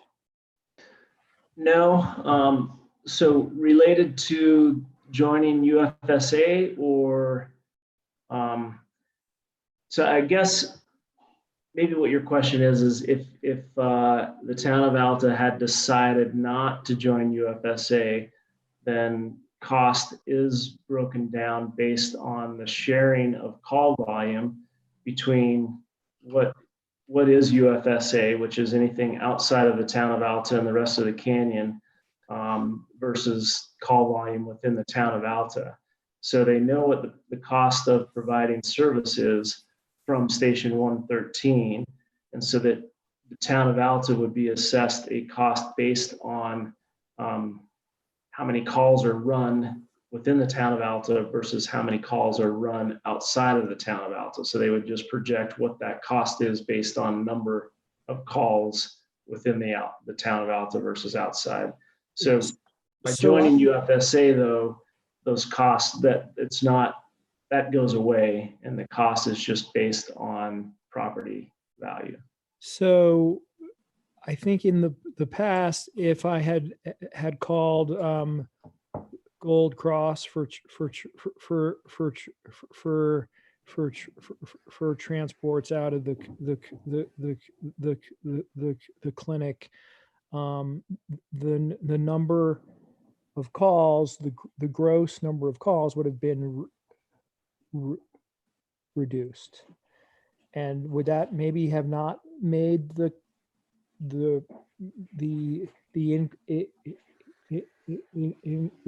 increase be as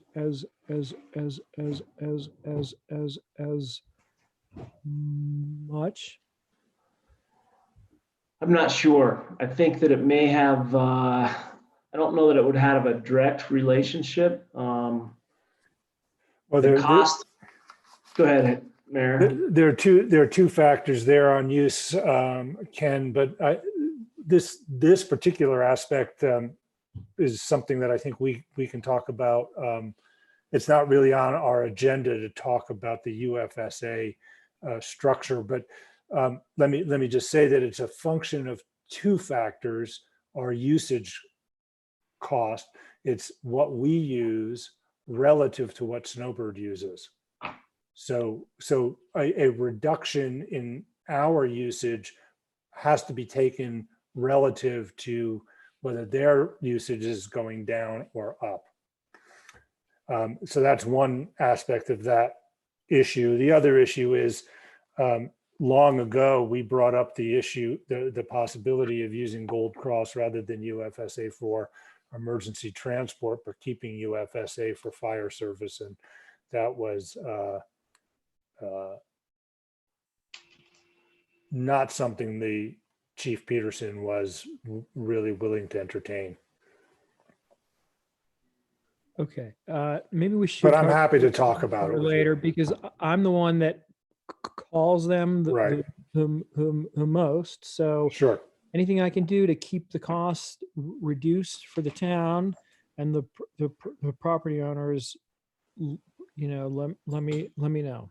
Okay. Yeah, I'm happy. I'm happy to talk to you, and the staff are pretty well apprised of these details, I think, at this point too. So you're welcome to talk to any of them, or obviously anybody. We can get you in touch with the Chief Peterson too, if you want. Okay. Okay. Thanks, Jay. Are there questions either for Jay, further questions from the council for Jay, or questions for the staff members about the departmental reports?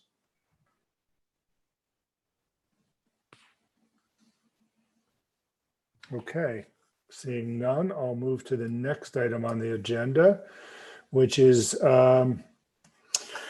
discussion and possible action on resolution 2020 R8, a resolution extending the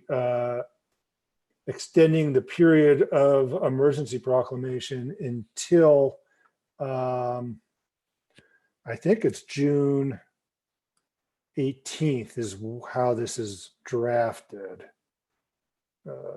Yeah, which is the day following. We chose that for this draft as the day following our next town council meeting.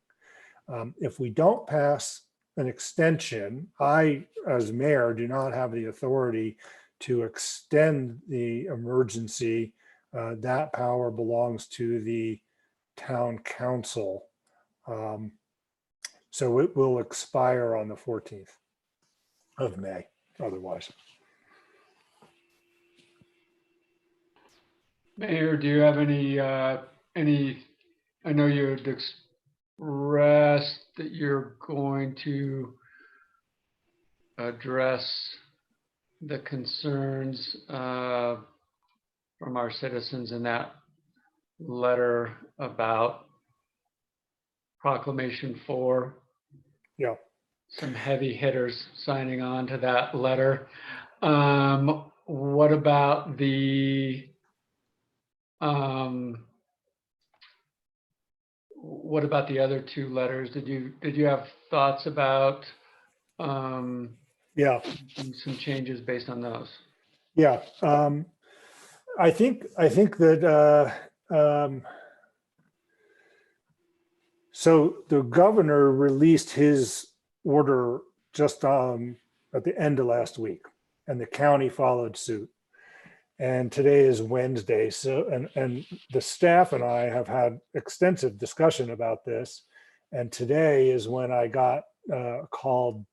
We have not yet heard, at least as of right now.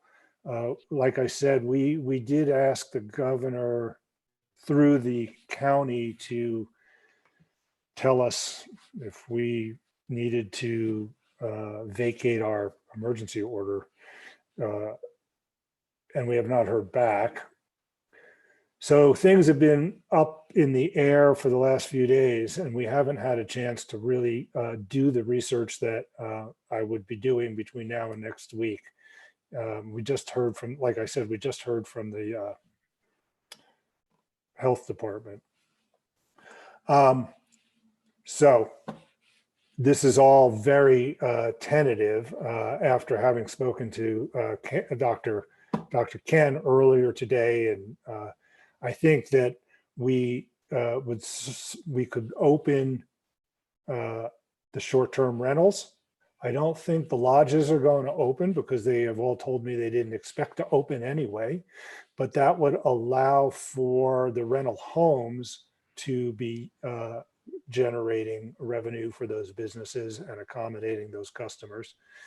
I am a little concerned about the single, and I got support from this from the health department, and I don't want to speak for Dr. Ken, who, if he's still on, but my understanding of our conversation was that the single entry locations are more problematic. So for example, a freestanding house is one question, but the blackjack is another, because the hallways are common and indoors, and anybody going in and out of there could potentially serve as a source of infection for anybody in the building. So those are the kinds of considerations that I think need to be thought through carefully. The quarantine question on the issue of the short-term rentals and the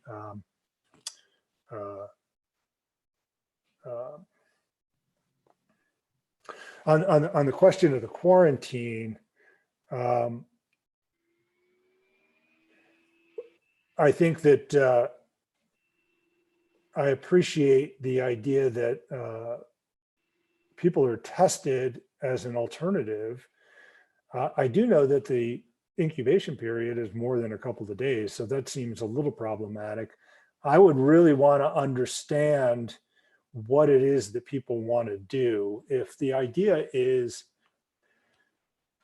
you know, we were concerned about becoming a refuge from places that were hotspots, and I'd want to be able to define where is a risky location, and the governor's office was not willing to do that today. How about New York and New Jersey? Well, the problem, Cliff, is New York and New Jersey are by all the news reports, but there may be, you know, so is Detroit, so is Mississippi, so might be Miami Beach. It gets a little granular as part of the problem. So is Gallup, New Mexico, and more to the point, on our side of that border is also a hotspot. And I don't really think the governor's order only addresses travel outside of Utah to hotspots. So I think this is a very complicated problem. What I guess my recommendation is not to just throw it open by allowing the current order to expire next week, but to allow me to begin an extensive, in-depth process.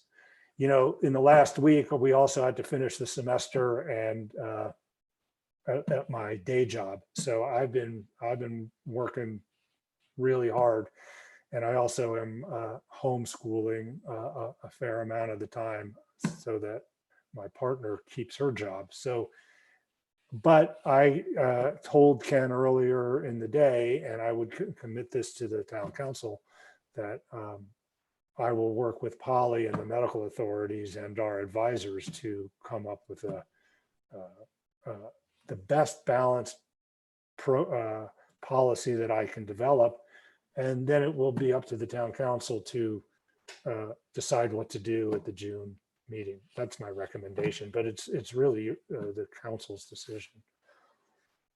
That was a little bit long, Cliff, if there's a specific question you want to ask, but you can see that, I mean, the thinking, it's a complicated problem.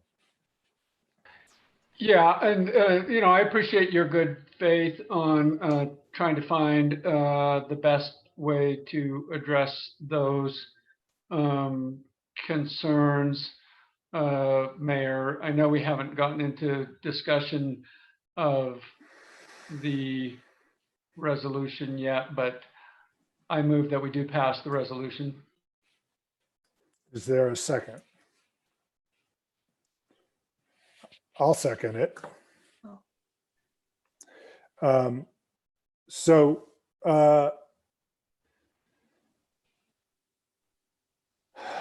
what other discussion would the council like to have on this issue? I want to applaud your statement, Mayor. I do think that perhaps we may have moved too swiftly, the governor and the mayor of Salt Lake County. And yet I appreciate Mayor Mendenhall's take that from a public health perspective, she's not certain what utility there is in keeping Salt Lake City at a red level when all the surrounding communities are at orange. And I think that we might be finding ourselves in a similar situation. And so looking at the relative risk of homeowners coming back to their properties as opposed to renting homes or condos, I think the former has a much lower risk than the latter. And so I would be more inclined to loosen those restrictions or let that restriction expire in May, but keep the restrictions around both rental properties and hotels. We don't have a restriction that applies only to homeowners. That is a misunderstanding in that letter. And I want to be very, very clear about that. What we have is a restriction and a statement that it also applies to homeowners. That's different. And I am surprised that that came up again, given the earlier conversations that I've had about exactly that point. Now, what we can do is relax the need for people coming to Alta to quarantine and keep there are two separate issues. Do we allow nightly rentals? Do we require some kind of test or quarantine for people coming to stay in Alta? Those are two different issues. The reason for putting on the quarantine, and there are legal questions here too, and Polly, if you feel free to jump in on this. I don't think you can legally keep people from,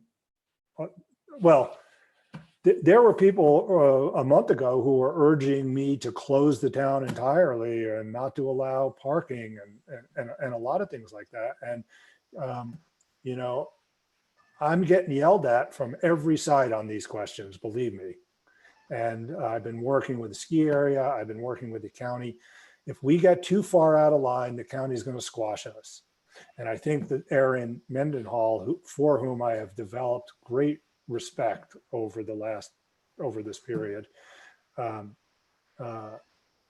understands that too. And I think that Jenny Wilson is under a lot of pressure from the governor's office. And I think the governor is under a lot of pressure from the legislators, especially those in southern Utah. And he's under a lot of pressure from the White House. So I think there are many there's just a lot going on with all of this on top of the medical uncertainty. But we did not single out homeowners for special restrictions. What we did was we put restrictions on people coming to stay in Alta, including the homeowners. But right, to Lisa's point, sorry. Sheridan, go ahead, and then I'll come to you, Cliff. Sorry, Cliff. To Elisa's point, we have an inconsistency though in allowing people who live in Salt Lake City to come up and not quarantine, even though it could be argued that Salt Lake City is a high risk area given the numbers, but we're not extending that same sort of loosening of restrictions to, or help me understand that, please, Mayor. Yeah, no, that's not quite right. If you come from out of Utah and spend the night in Alta, you are subject to the current, and I'm not trying to say it was perfectly written, and I think it can be improved. I mean, it's going to be hard to figure out just where to do that, But what we said was, if you come from out of Utah into Alta and spend the night, you're subject to this requirement. Now, the reason we had the boundary at Utah is if the boundary were Salt Lake County, we'd still have 1 million plus people who were not subject to that requirement. And if we made and I think we would get squashed by the governor. And if we made the boundary Alta, which was suggested to me, we would have had this problem that Elise is facing long, long ago with our police and dispatchers. And so that didn't make sense to me. Or some of our homeowners have a residence in Salt Lake City. So after quite a bit of discussion, we decided that it had to be Utah because that was consistent with the governor's order at the time. Still would be. So that's why it is. So it's not inconsistent. If you're coming from out of Utah to spend the night in Alta, this does pertain to you. Elise happens to be caught up in it. Yeah, and I think what you just identified is what needs to be fixed, to have it track with the current guidance coming from the state, which says the quarantine should happen if a traveler is coming from a high risk area. Yes, I would ask for the council's advice about how to define what that means, or simply to leave it to the traveler himself or herself. Well, I think you start by reading the footnote in the directive, which will, I'm not saying that's the answer, Mayor. I'm saying you start by reading the footnote in the directive, which takes you to a map and other information about what are considered high-risk areas. It looks like Dr. Ken may also have some input on this. The footnote takes you to the CDC website, and that only speaks to international travel. It doesn't currently speak to domestic locations as of yesterday. I do see that Mike Morey wants to enter this conversation. I don't actually see that Dr. Libre is asking to be part of this conversation at this moment anyway. Mike.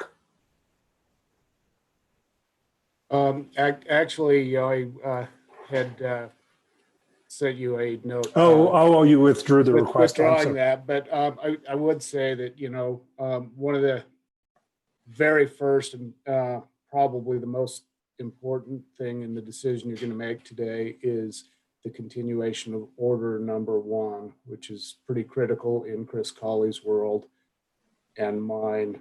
We need that so that we can continue to operate under the incident command models that we are, and hopefully get some relief when that day comes for expenses and things like that. And I don't want to beleaguer the conversation that's going on right now, but as we look at order 4, I think it's pretty important that we don't let the genie out of the bottle. We really need to look at consequences of any action we take or not. And the mayor's point that some properties probably pose a greater risk to others if we relax the order, particularly those that have shared doorways, shared elevators, service staff, and I want to be real careful that we identify a best practice, as we modify these decisions. Thank you.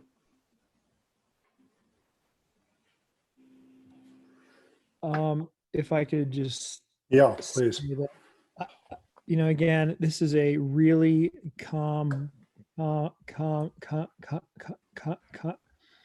complex issue because you're going to have people saying that this imposes on their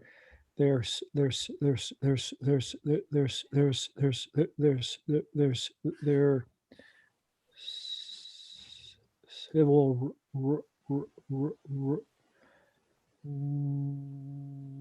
rights. I think the current situation should probably be relaxed with some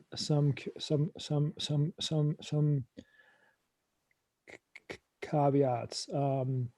Whether that's the testing, the truth is the genie is out of the bottle. It's everywhere, and I think we may be offering ourselves a false sense of security by sequestering individuals who have come from some other place. Anyway, I think that I would, and this had come up in the staff the other day, yesterday, I think it was, but also in my conversation with Ken earlier, taking a pretty close look at what Summit County is doing and Park City. I've spoken with Andy Bierman and I've spoken with Chris Robinson, the mayor of Park City and a council member of the Summit County Council. I would also be consulting with obviously the county and although not directly related, because of my high regard for her judgment on these issues, I would be certainly talking to Mayor Mendenhall from Salt Lake City.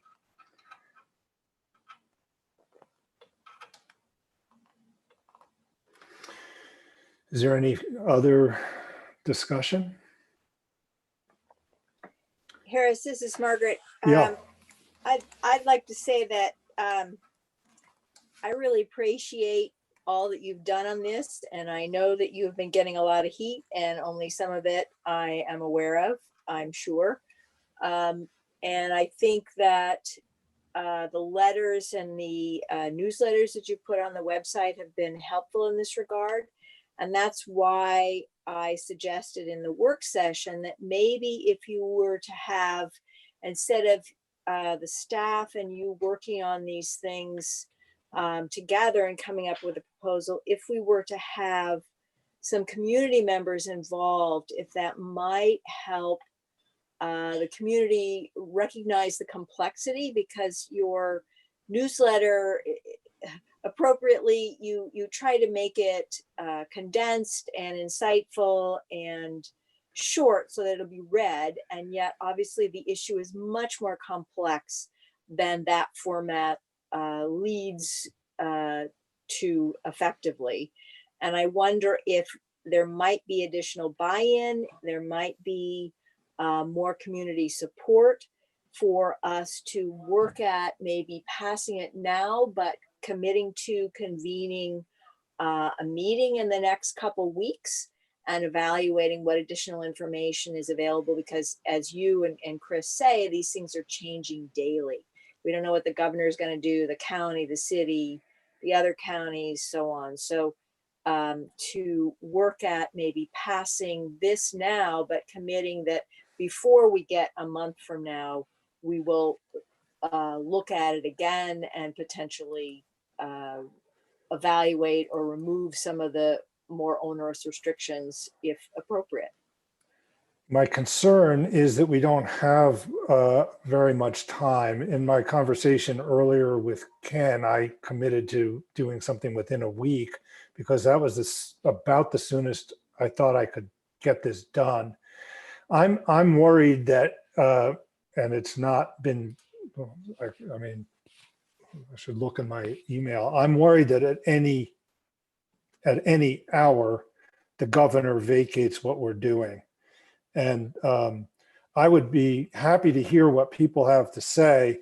Um, of course, I'm worried about the timing of of how to do that right away. I think soliciting written comments, I think, would be pretty helpful. I gotta say, I mean, if you look at the news, this is so polarizing with some people on the civil rights side. And if you look at that letter I got from some of our townspeople, they're pretty angry. And on the other hand, I got just as many people telling me to close the town as I got hate mail from backcountry skiers telling me they were going to sue me if I did try to. So I'm just a little worried about a meeting becoming a battleground. Not to say that we can't have it, but that it has to be done quickly on top of it. And I need some ability to spend some time researching this and frankly, with my family. Yeah, I think it's always great to get more information, and none of us are trying to close that off. But I also think we need to give the mayor some freedom of action to move expeditiously in good faith. We all know that. And then we'll be talking about this again next month. I am sure that whatever we do will not be universally liked. There will be unhappy people across the board. In a way, that means we struck a balance. Exactly. Well, it would be possible to make a bad decision and make everybody unhappy also. So that isn't really the proof. Fair enough. Fair enough. There are those who say I have, but I don't know that everybody's unhappy. I mean, we do see the people. What is interesting, of course, is that the people who are unhappy are the people who speak up most. You usually don't get, I have not in this job gotten a lot of thank you letters, but I have been told, I'll give you one example of people who have been very happy with the way we've done it. Thank you, Cliff. Is the Staleys at the Blackjack. Just to give you one example, they're in their 70s and they were pretty worried about driving back to their other residents in Oregon, which was harder hit than Utah. And they were worried about people in the Blackjack in the hallways. So they did say thanks. Okay, but I don't know if Polly, it looks like Chris, you want to say something.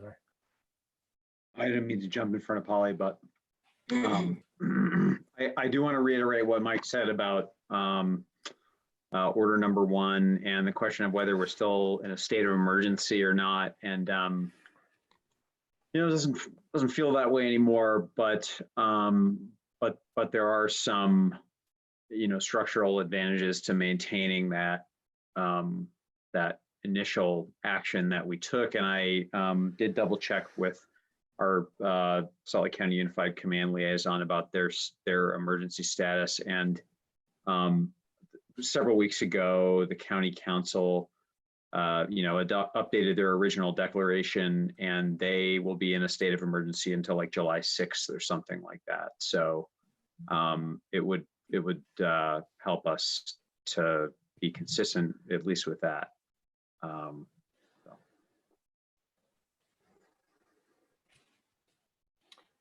Okay. Should we? Oh, Polly, I was going to just ask if you had. You didn't jump in front of her, Chris. I was just calling on her.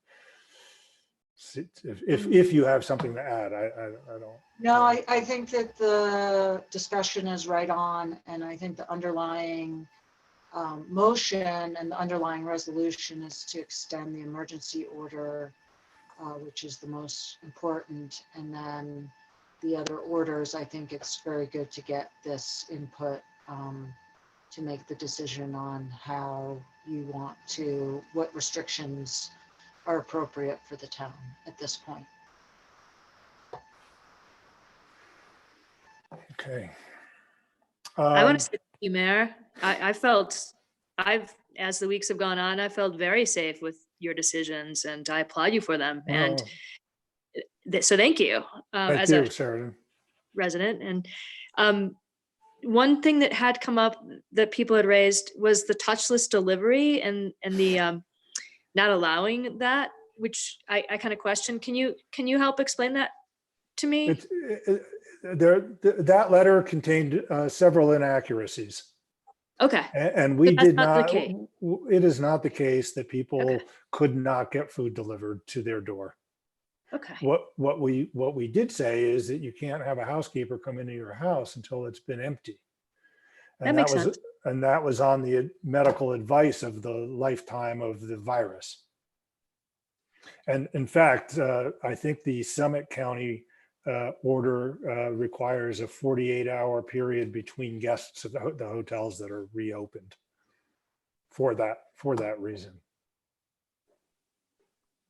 If Thanks for the somebody's clarification. having success getting food delivered to you in Alta, please call me. I want to find out about it. My understanding is that Whole Foods will deliver to Alta. We're picking up food from hand sewn, homegrown for all Alta residents. It was posted on the Alta Community Enrichment website. We're happy to do that. Okay, good. I mean, I am so proud of us for taking care of each other, and I am so proud that our community, I think we've led on this issue, and we closed, the ski area closed quickly, the lodges closed quickly. We put into place no short-term, no overnight rentals when we learned that we were getting people from hotspots. We put in these other orders. All of this was done quickly, under a sense of urgency, but as thoughtfully as we could do. And I think we have really done a good job in our small community. So, you know. All right, shall I call the question? Sheridan? I'm I sorry, just was you want to saying, say? here. Okay. Okay, so resolution 2020 R8. A resolution. I'll call the question on the vote for a resolution by the Alta Town Council consenting and extending emergency proclamation number 1 of 2020. Should this be a roll call vote, or it's obvious who's voting how under this format? So, Polly, should I call the roll or? No, I think as long as Piper doesn't have any problem seeing who's Oh, voting for what, okay. there's no need for a roll call vote. Okay. All right. So all those in favor, please signify by saying aye. Aye. Aye.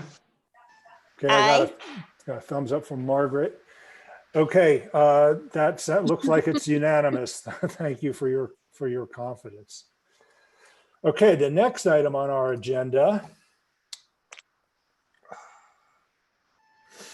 I hope this isn't a particularly controversial one, but it's a discussion and possible action regarding 2020 R9, a resolution regarding Central Wasatch Commission's interlocal agreement.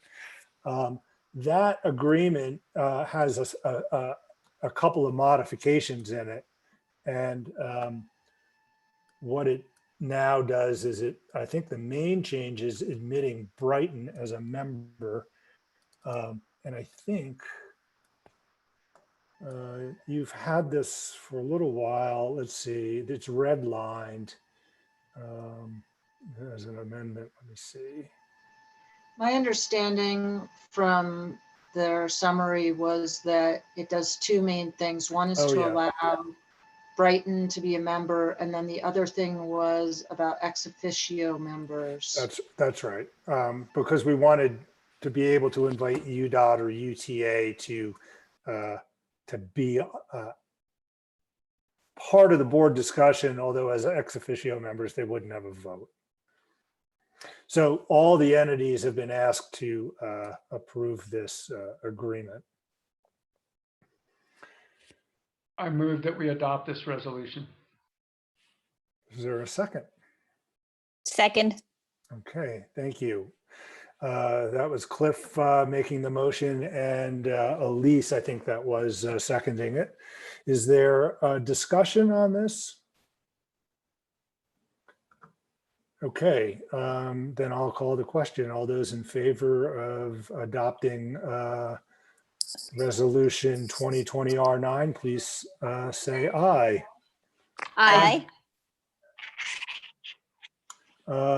Any opposed? Is there an abstention? Or maybe I just didn't hear Margaret.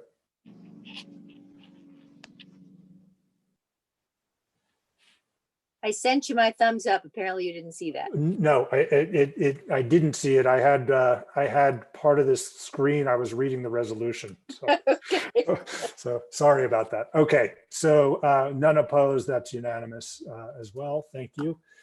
Okay, back to the agenda. Mayor's report, which is buried under some other stuff on my, okay, this is not that long.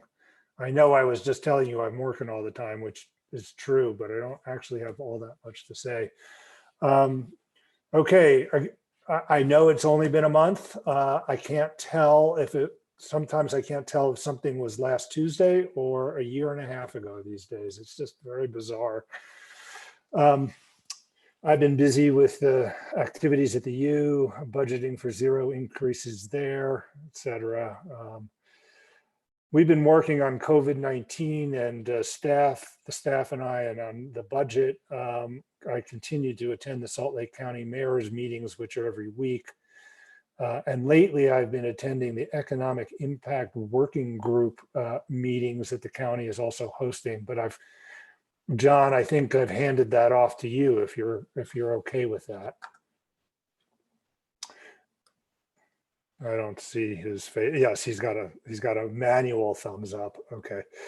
On the 13th, April 13th, I attended the CWC Finance Committee meeting.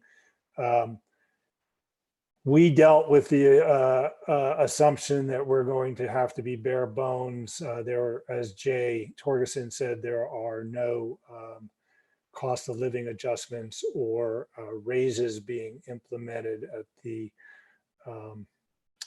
UFA. I'm sorry, the CWC. I'm jumped ahead. Okay, so at the CWC, we dealt with the assumption that we're going to have to be really bare bones. We've cut the budget substantially. We're going to rely a little bit on reserves from the previous couple of years. Alta was asked to contribute 90% of our past rate, which would come to $13,500. I told them okay. From my point of view, that I was in the midst of the budget discussion and I would bring that to our town council. The main activity at the Central Wasatch Commission, and I think you will find this interesting if I can actually find the document. I may have to I don't know where I put it.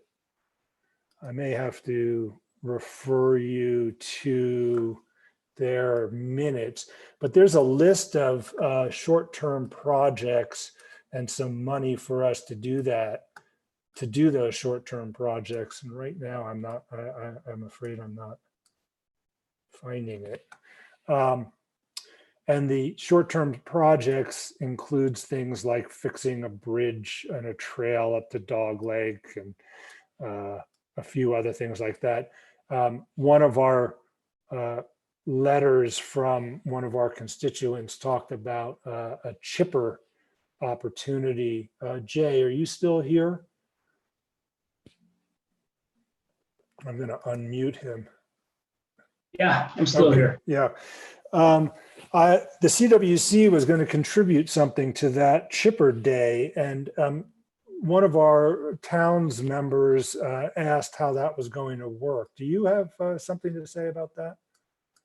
As far as the how you organize a chipping day, or Yeah, how can we, in the past, we've had the ability to dispose of fallen trees with, I think, the UFA's help. Hasn't that been the case? so we have a fuels crew that came up and did some work at Alta, I believe, last year, and we have chippers that we use. So that's part of the process of creating defensible space for structures.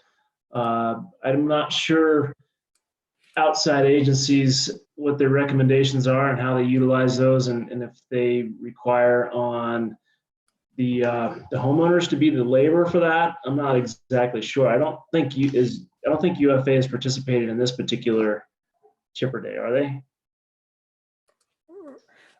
I wasn't sure. This was a CWC initiative, and I wasn't sure who they were doing that through. So that's why I was asking.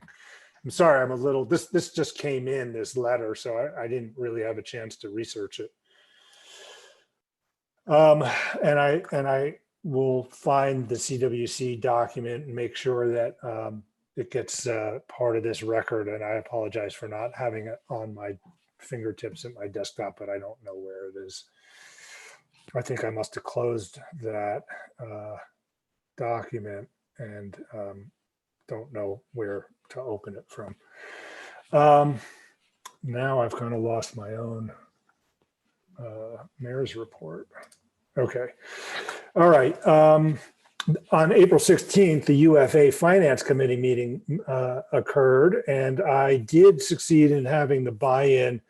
If you saw my newsletter, I did get the buy-in, as I described it in the newsletter, and to the town council at a previous meeting, that Alta's status will be charged the essentially the status quo amount plus inflation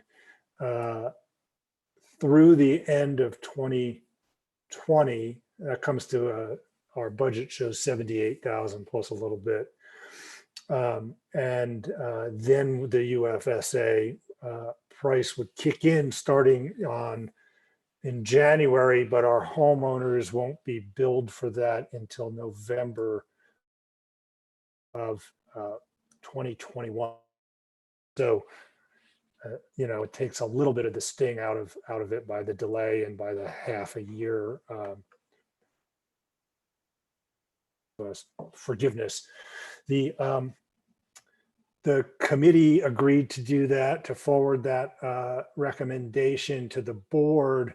I am on the board of the UFA, not the UFSA, but on April 21st, I attended the UFSA board meeting and made the pitch to them, and they agreed with the idea. It was not part formally of their budget. That process is coming up. They have we have another finance committee meeting on the 7th to formalize the budget recommendation to the UFA board, who would be voting on a proposed budget on the 19th of May. So there's still a possibility that we don't get this benefit, but I think that all the principal players have said that they are on board. Okay. One temporary dog authorization during this last month to Paxton Mater York of Powder Ridge. They were already in town, had since mid-March. So this was in some sense a renewal so that they didn't have to try to go somewhere else during the COVID situation. So, and we had availability. So I decided that it was something to act on. Upcoming public meetings that some of these I just mentioned. The CWC Budget Committee meeting is April 6th at 4 o'clock. Oh, we've changed those meetings till 5:30. So I think that's still in my calendar at 4. So the UFA Finance Committee meeting is on May 7th at 8 a.m. The UFA board meeting is on May 19th at 7:30 a.m. Jay, as far as I know, those are all still for quite some time. They're going to be electronic meetings. I think, as Chris said, into July. And then the CWC meets at 5:30 on June 1st. Okay, any comments or questions about that? Okay, the next issue,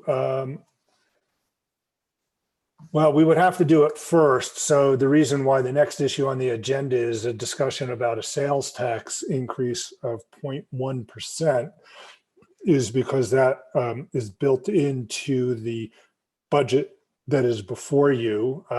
The budget that is before you today would have to change if we decide not to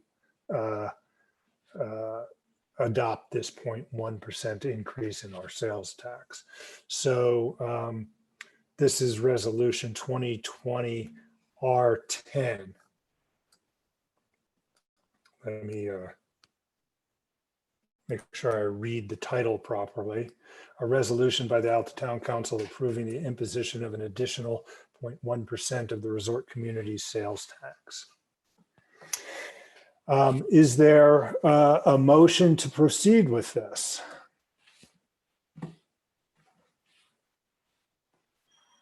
So moved. That's Sheridan. Okay, Sheridan. Is there a second? I'll second it. Okay, I think that was Margaret. Okay, so we have before us an amendment to a resolution increasing our taxes. I think Cliff made a number of good points. I wonder whether if a room in Alta costs $400 a night, this is a 40-cent per night increase if it is going to be noticed, whereas in aggregate, the money is on our budget standard is a meaningful amount. That would be my only, I guess that would be my comment, but I thought Cliff made a number of good points. I mean, we put this in here to, as I said, to get the budget to balance, close to balance without a big contribution from the general fund, because we thought we wanted to carry as much of that as we could.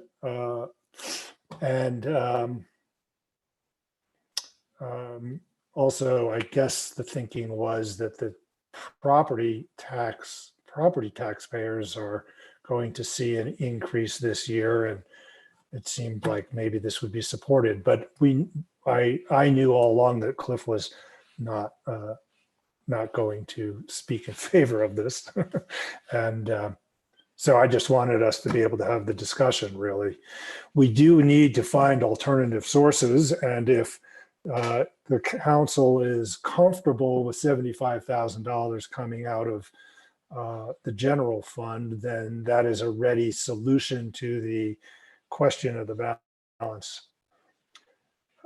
And I'll say that this is provisional until we work out, more details in the budget between now and June. I think it would be much better to pass a budget today than not pass a provisional budget today. So that, and if this were to fail at the moment, and we were to decide that the budget should include this, I presume, Polly, we could bring, I don't know what our rules are, but about bringing a failed resolution back at a subsequent meeting, but I suppose we could do that. Yeah, absolutely. Yeah, so this is neither passage of a budget with or without this 0.1% assumption is not a final decision. And I suppose either passing this or not passing this is also not a final decision, because we could always make a different choice between now and the time that this would be imposed. This language assumes yeah, that it begins on July 1st. So neither decision is necessarily binding on what's going to actually happen. Yeah, you need to have a 3-month lag time in order to notify the tax commission. So if I think I you see. need to have this decision by, oh gosh, I've worked this out like 5 times in my head. So it's actually October, it will be effective October 1st. If it says July 1st, that's an If error. we told them by July 1st, it will be effective October 1st. Oh, I just That's correct. misread it then. Yeah. And- Okay. I saw the yeah. July 1st and jumped on that. Okay. And then just a little history that I found researching this is the state law has always allowed for up to 1.1% for this resort communities tax. And then there's an additional 0.5% or 0.5% that voters have to vote on. When I checked with the tax commission, he indicated that it used to be the resort community sales tax used to be 0.775%. And then in 1994, it was increased to 1%. Then back in 2004, there was a vote by the electorate to allow for the extra 0.5%. I don't know if it was an oversight. There was no discussion of the fact that this could have been increased to 1.1% when that 0.5% vote took place in 2004, or, it's just silent. The minutes are silent as to it. I just know that the history of 1% was imposed in 94. The law has been that you can do 1.1%, and your 0.5% was voted on in 2003 that was implemented in 2004.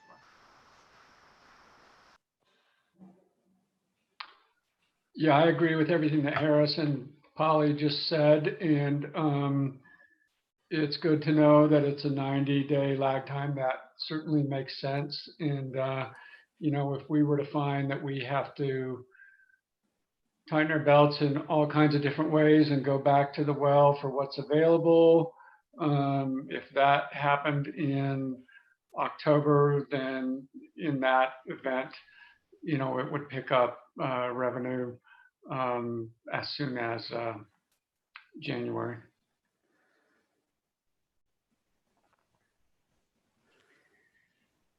I haven't had a lot of time to think about this, to be honest, with everything that's been going on. So I was going to kind of just go with the direction of the council in general on this issue. I haven't had any time to look at numbers or anything, to be honest. I'm fine for the next item on the agenda of passing the tentative budget, but the sales tax part, I honestly haven't had a chance to really review it. So I'm kind of leaning towards whatever the council is, we all feel as a collective, I think. I'll just point out, and Piper weigh in on this if I don't say this clearly or if I'm just wrong about it, but I think it would be an odd combination to pass the budget that we gave you and turn down this resolution, because the way that budget's written presumes a general fund contribution of $14,000 because it's presuming $63,000 coming from this new source. Well, we could do that easily. We just subtract Yes. 63,000 from one line and add 63,000 to another line. Yeah, that's right.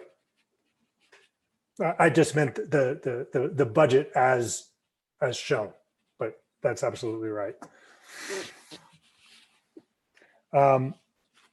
So Sheridan and Margaret, I guess my prior expectation is that the two of you would be the two who would be most in favor of this particular solution, but I'm not actually, given what Sheridan said earlier, that doesn't sound like I was projecting accurately.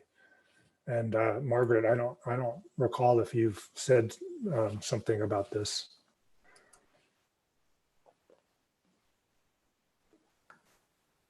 Oh, Okay, I'm going to interrupt myself given what I just got a text from Jen. I forgot to mention that Jeff Selikoff got a 30-day dog license essentially renewed. He was also at Powder Ridge, and we decided that we didn't want him and his dog to have to go back to New York or Connecticut, I guess. So sorry to interrupt, but I'm obligated to tell you about the dog licenses. I might chime in here about when you were talking about the projections of our fund balance in November, November 1st, before we start to get that property tax. If we decide at that point to put on the 0.1%, if we're really low, I guess at the end of November, I guess I worry about the balance getting low. When we get our general fund balance below 200,000, I start to panic because that's only about, 4 to 5 payroll cycles that we have to make, not to mention, contract payments or whatever. So when I look at it, I forget now what you said, 570,000 would be our balance on November 1st.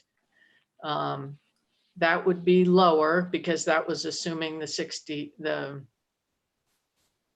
some of that would be Well, that was, 0.1%. I don't think that there was very much of that in there, at least in what I asked you to prepare was I think I told you that I wanted to present that number with an assumption of with essentially no sales between now and November 1st, which is we don't have the resort tax. Yeah. Yeah. I mean, I think our budget, given what I've heard from our ski area and from Dave, from Mike Mon and Dave Fields, I think our projections are a little optimistic in this budget. But as Cliff said, we don't know that. And, we probably will know much better on July 1st than we know today. And we'll certainly know better on September 1st than we know. Well, I guess. I don't know actually if we'll know better on September 1st because the expectation is of the resurgence of the virus is going to be in October is what I've. And there's such varied projections. I mean, Cliff, I looked at that Utah cities and towns thing as well. It's a much less of a decrease. Is that right? Their projection? Yeah, much less, I think. And then if Mike's correct, then your people, when you have all those bookings, if they can't get as many runs in, or if there are restrictions on how the ski area operates, those people start to cancel, right? I mean, or decide it's not worth it to come out. I don't know. The projections are so varied that it's hard to know who you base your budget on. Yeah. By the time we get to September, either we'll know more or we'll know that we don't know more. Yep, you're right about that. You're starting to sound like Donald Rumsfeld. He was right about that. He was. So I'm also. Oh, sorry. I was go just ahead, saying that. Part of me, like, I don't want to pick on ACVB, but part of me is like, maybe we need to cut that even more to help in some way. I mean, I feel like there's some things that we can still drop. I don't want to, but we may have to do stuff like that. I mean, that's a big chunk of money for our budget. But I feel like there's still a couple places where we could trim a couple things still. Maybe if we don't pass the sales tax increase, we could trim some other stuff so we're not dipping into the general fund quite so much. like I said, I hate to pick on ACVB, but it's like, it seems like there are some other ways we could reduce some things a little bit. I don't know. I'll also throw in that Margaret and I had a conversation, and she dove pretty deep into it. There are $3,000 or $4,000 that could come off the expenditure side. So Besides I ACVB. think it was a lot more than that, Piper. okay. Wasn't I questioning 77,000? I'm sorry, what was Well, 70? well, not all, I don't have those exchanges in front of me, Margaret, but I do know that everything you brought up was considered, and there are certain things that weren't viable decreases for reasons that I would expect make sense to you, but I don't remember all those details. I didn't see details about them. I just asked about the reduction in terms of the feasibility studies. And I didn't see anything that said that was not necessarily something that we couldn't delay spending money on this year, and then saving that money that was put aside for those particular projects. Yeah, but the issue with the 75,000 isn't really that applicable because it's a pass through. It comes from impact fee and it goes out for impact fee. So it's not part of that operating cost. If you cut it off of the expenditure side, it would not be on the revenue side. Right, we can't spend that any other way. Yeah, so that was one of the clever ideas that the staff came up with, was to recognize that there are certain things that are like that are in the budget that we get the money and we spend the money, and can't substitute other expenses. So it wouldn't go back into the general fund, into the general unreserved fund to be eligible to contribute to the imbalance in the budget. So the difference, if you take that out, I think there weren't very many additional savings. The ACVB is one, CWC is one that could go. We had talked about cutting what we pay the town council and the mayor. So there are a few additional places that some thousands of dollars could come off, but it's not particularly sizable. Maybe this is a moment where I should address Cliff's other concern, although we're not quite at the budget part of the agenda, but let me explain my thinking on the question of it's not that much difference in terms of total money to give people a raise in 2021 versus continue a planned disbursement of a bonus in 1920's budget.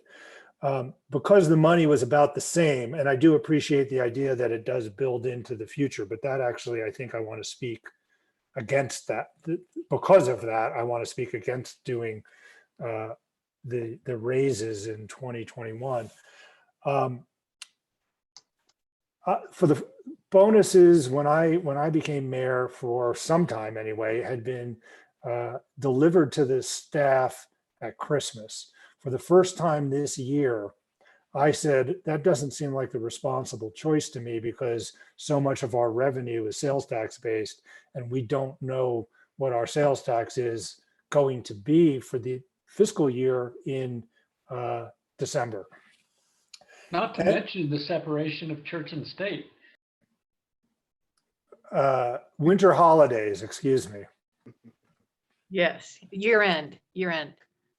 Their calendar year end. But I did actually propose that it all get delivered at the end of the fiscal year. And the staff prevailed on me to split it in half because the habit has been to expect money in the December paychecks that go toward, shall I say, Cliff, traditional additional expenditures that families incur in the month of December. And so I decided to split it in half. I felt part of the reason why I said to go ahead with that was a sense of personal obligation to the staff, because what I said was, if our sales tax revenue in 1920 supports the disbursement, I would support the disbursement. And I feel like that condition has been met. So personally, I don't want to renege on that understanding with the staff. But in addition to that, the staff have been heroic in how they've adjusted to a situation that occurred in March and April of the current fiscal year. So it feels correct to me that they're deserving of the money now. And money in a lump sum, psychologically, the psychological research shows is valued more. It doesn't have more monetary value. It has more utility than money divided into 24 smaller packets across the year. So those were the reasons I thought, and we can afford it out of the 1920 budget. So those were all the reasons why I intended to continue to disperse the bonus. On the other hand, no government entity in Salt Lake Valley, and maybe even in Utah, but I don't know that, and the UFA, of which we're a member, and my own experience at the University of Utah, and I just got my final budget today as a department chair. My faculty know that they're not getting raises, but now I'm going to actually have to tell them that for sure. I felt like following suit made sense. And the staff agreed with me on that question. And then finally, as a board member of the UFA, I told the UFA, look, along with the other municipalities, we are not giving raises. The UFA, who's collecting money from our taxpayers, must not give raises. And so there's a number of personal reasons of keeping a promise to the staff and having said something accurately to my colleagues on the board of the UFA that matter to me.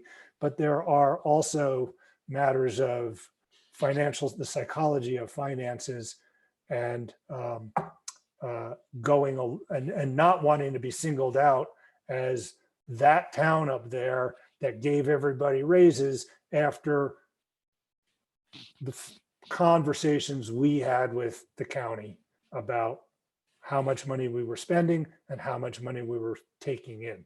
So that's my pitch for why it looks the way it looks. Well, there's so many compromises that go into this budget, and I get that. Yeah, I just hadn't shared my thinking about that until I didn't. Now I did. Yeah, and that's all reasonable. So I guess we should call the question on the tax increase. Is there any further discussion? Okay, seeing none. All those in favor, please signify by saying aye. Opposed? Say no. No. Okay, is there anybody abstaining? Okay. I'm going to abstain. Okay. Margaret, you gave me a thumbs up, but I'm assuming that means a no. Because it was the question of, do people say no? And you gave me a thumbs up. I'm sorry, I thought your question was whether or not we were voting for the increase in taxes. Was that not the question? So you were saying aye. Yes. Okay. So Was I not supposed? no, that's good. Okay. So Piper, we have one aye, two nay, and two abstentions. So the resolution does not pass. Okay. Okay. Discussion and possible action to review, consider, and adopt tentative fiscal year 2020-21 budget is the remaining item on our action item other than new business. So what I would propose we do is, as Cliff suggested, we add, let me just add this up. Take a look at line number 1039-200, which reads $14,151. And we add, Piper, what's the right number? 63,000 Yes. even? I have to go- Close enough for today, probably, right? Yes. Okay. So that line would become 77,151. And the line for sales and use taxes would go down to 887. Oh no, it's at 87,504 minus 63,000. 824. $824,504. So is there? I was gonna say, I move that we pass the tentative budget with those changes. Okay, thank you. Is there, that was just what I was going to ask, if there was a motion. Anybody second that? I'll second. Okay, Sheridan, thank you. Okay, further discussion for the moment, and with, I'm sure, more conversation to occur. So did I miss something? Based on the previous conversation, Mayor, are you saying that the staff will not be receiving the bonuses that were discussed around the holiday season? No, the motion on the table doesn't address that question, and the motion that's on the table to pass this provisional budget would not give, this provisional budget does not include any upward movement in staff compensation For the next fiscal year, but not for the previous fiscal year. for the from July 2020 through June 21. Got it. That's right. Oops.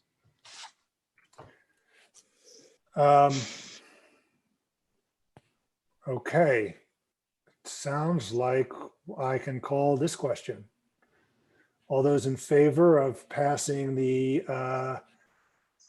budget as proposed and as amended as a, what's the language, Polly? A provisional budget? Tentative. Tentative budget, thank you. For the 2020-2021 budget year, please signify by saying aye. Aye. Aye. Elise, you said yes. Margaret, I didn't see a thumbs up and I was No, looking for it. Okay. I'm sorry.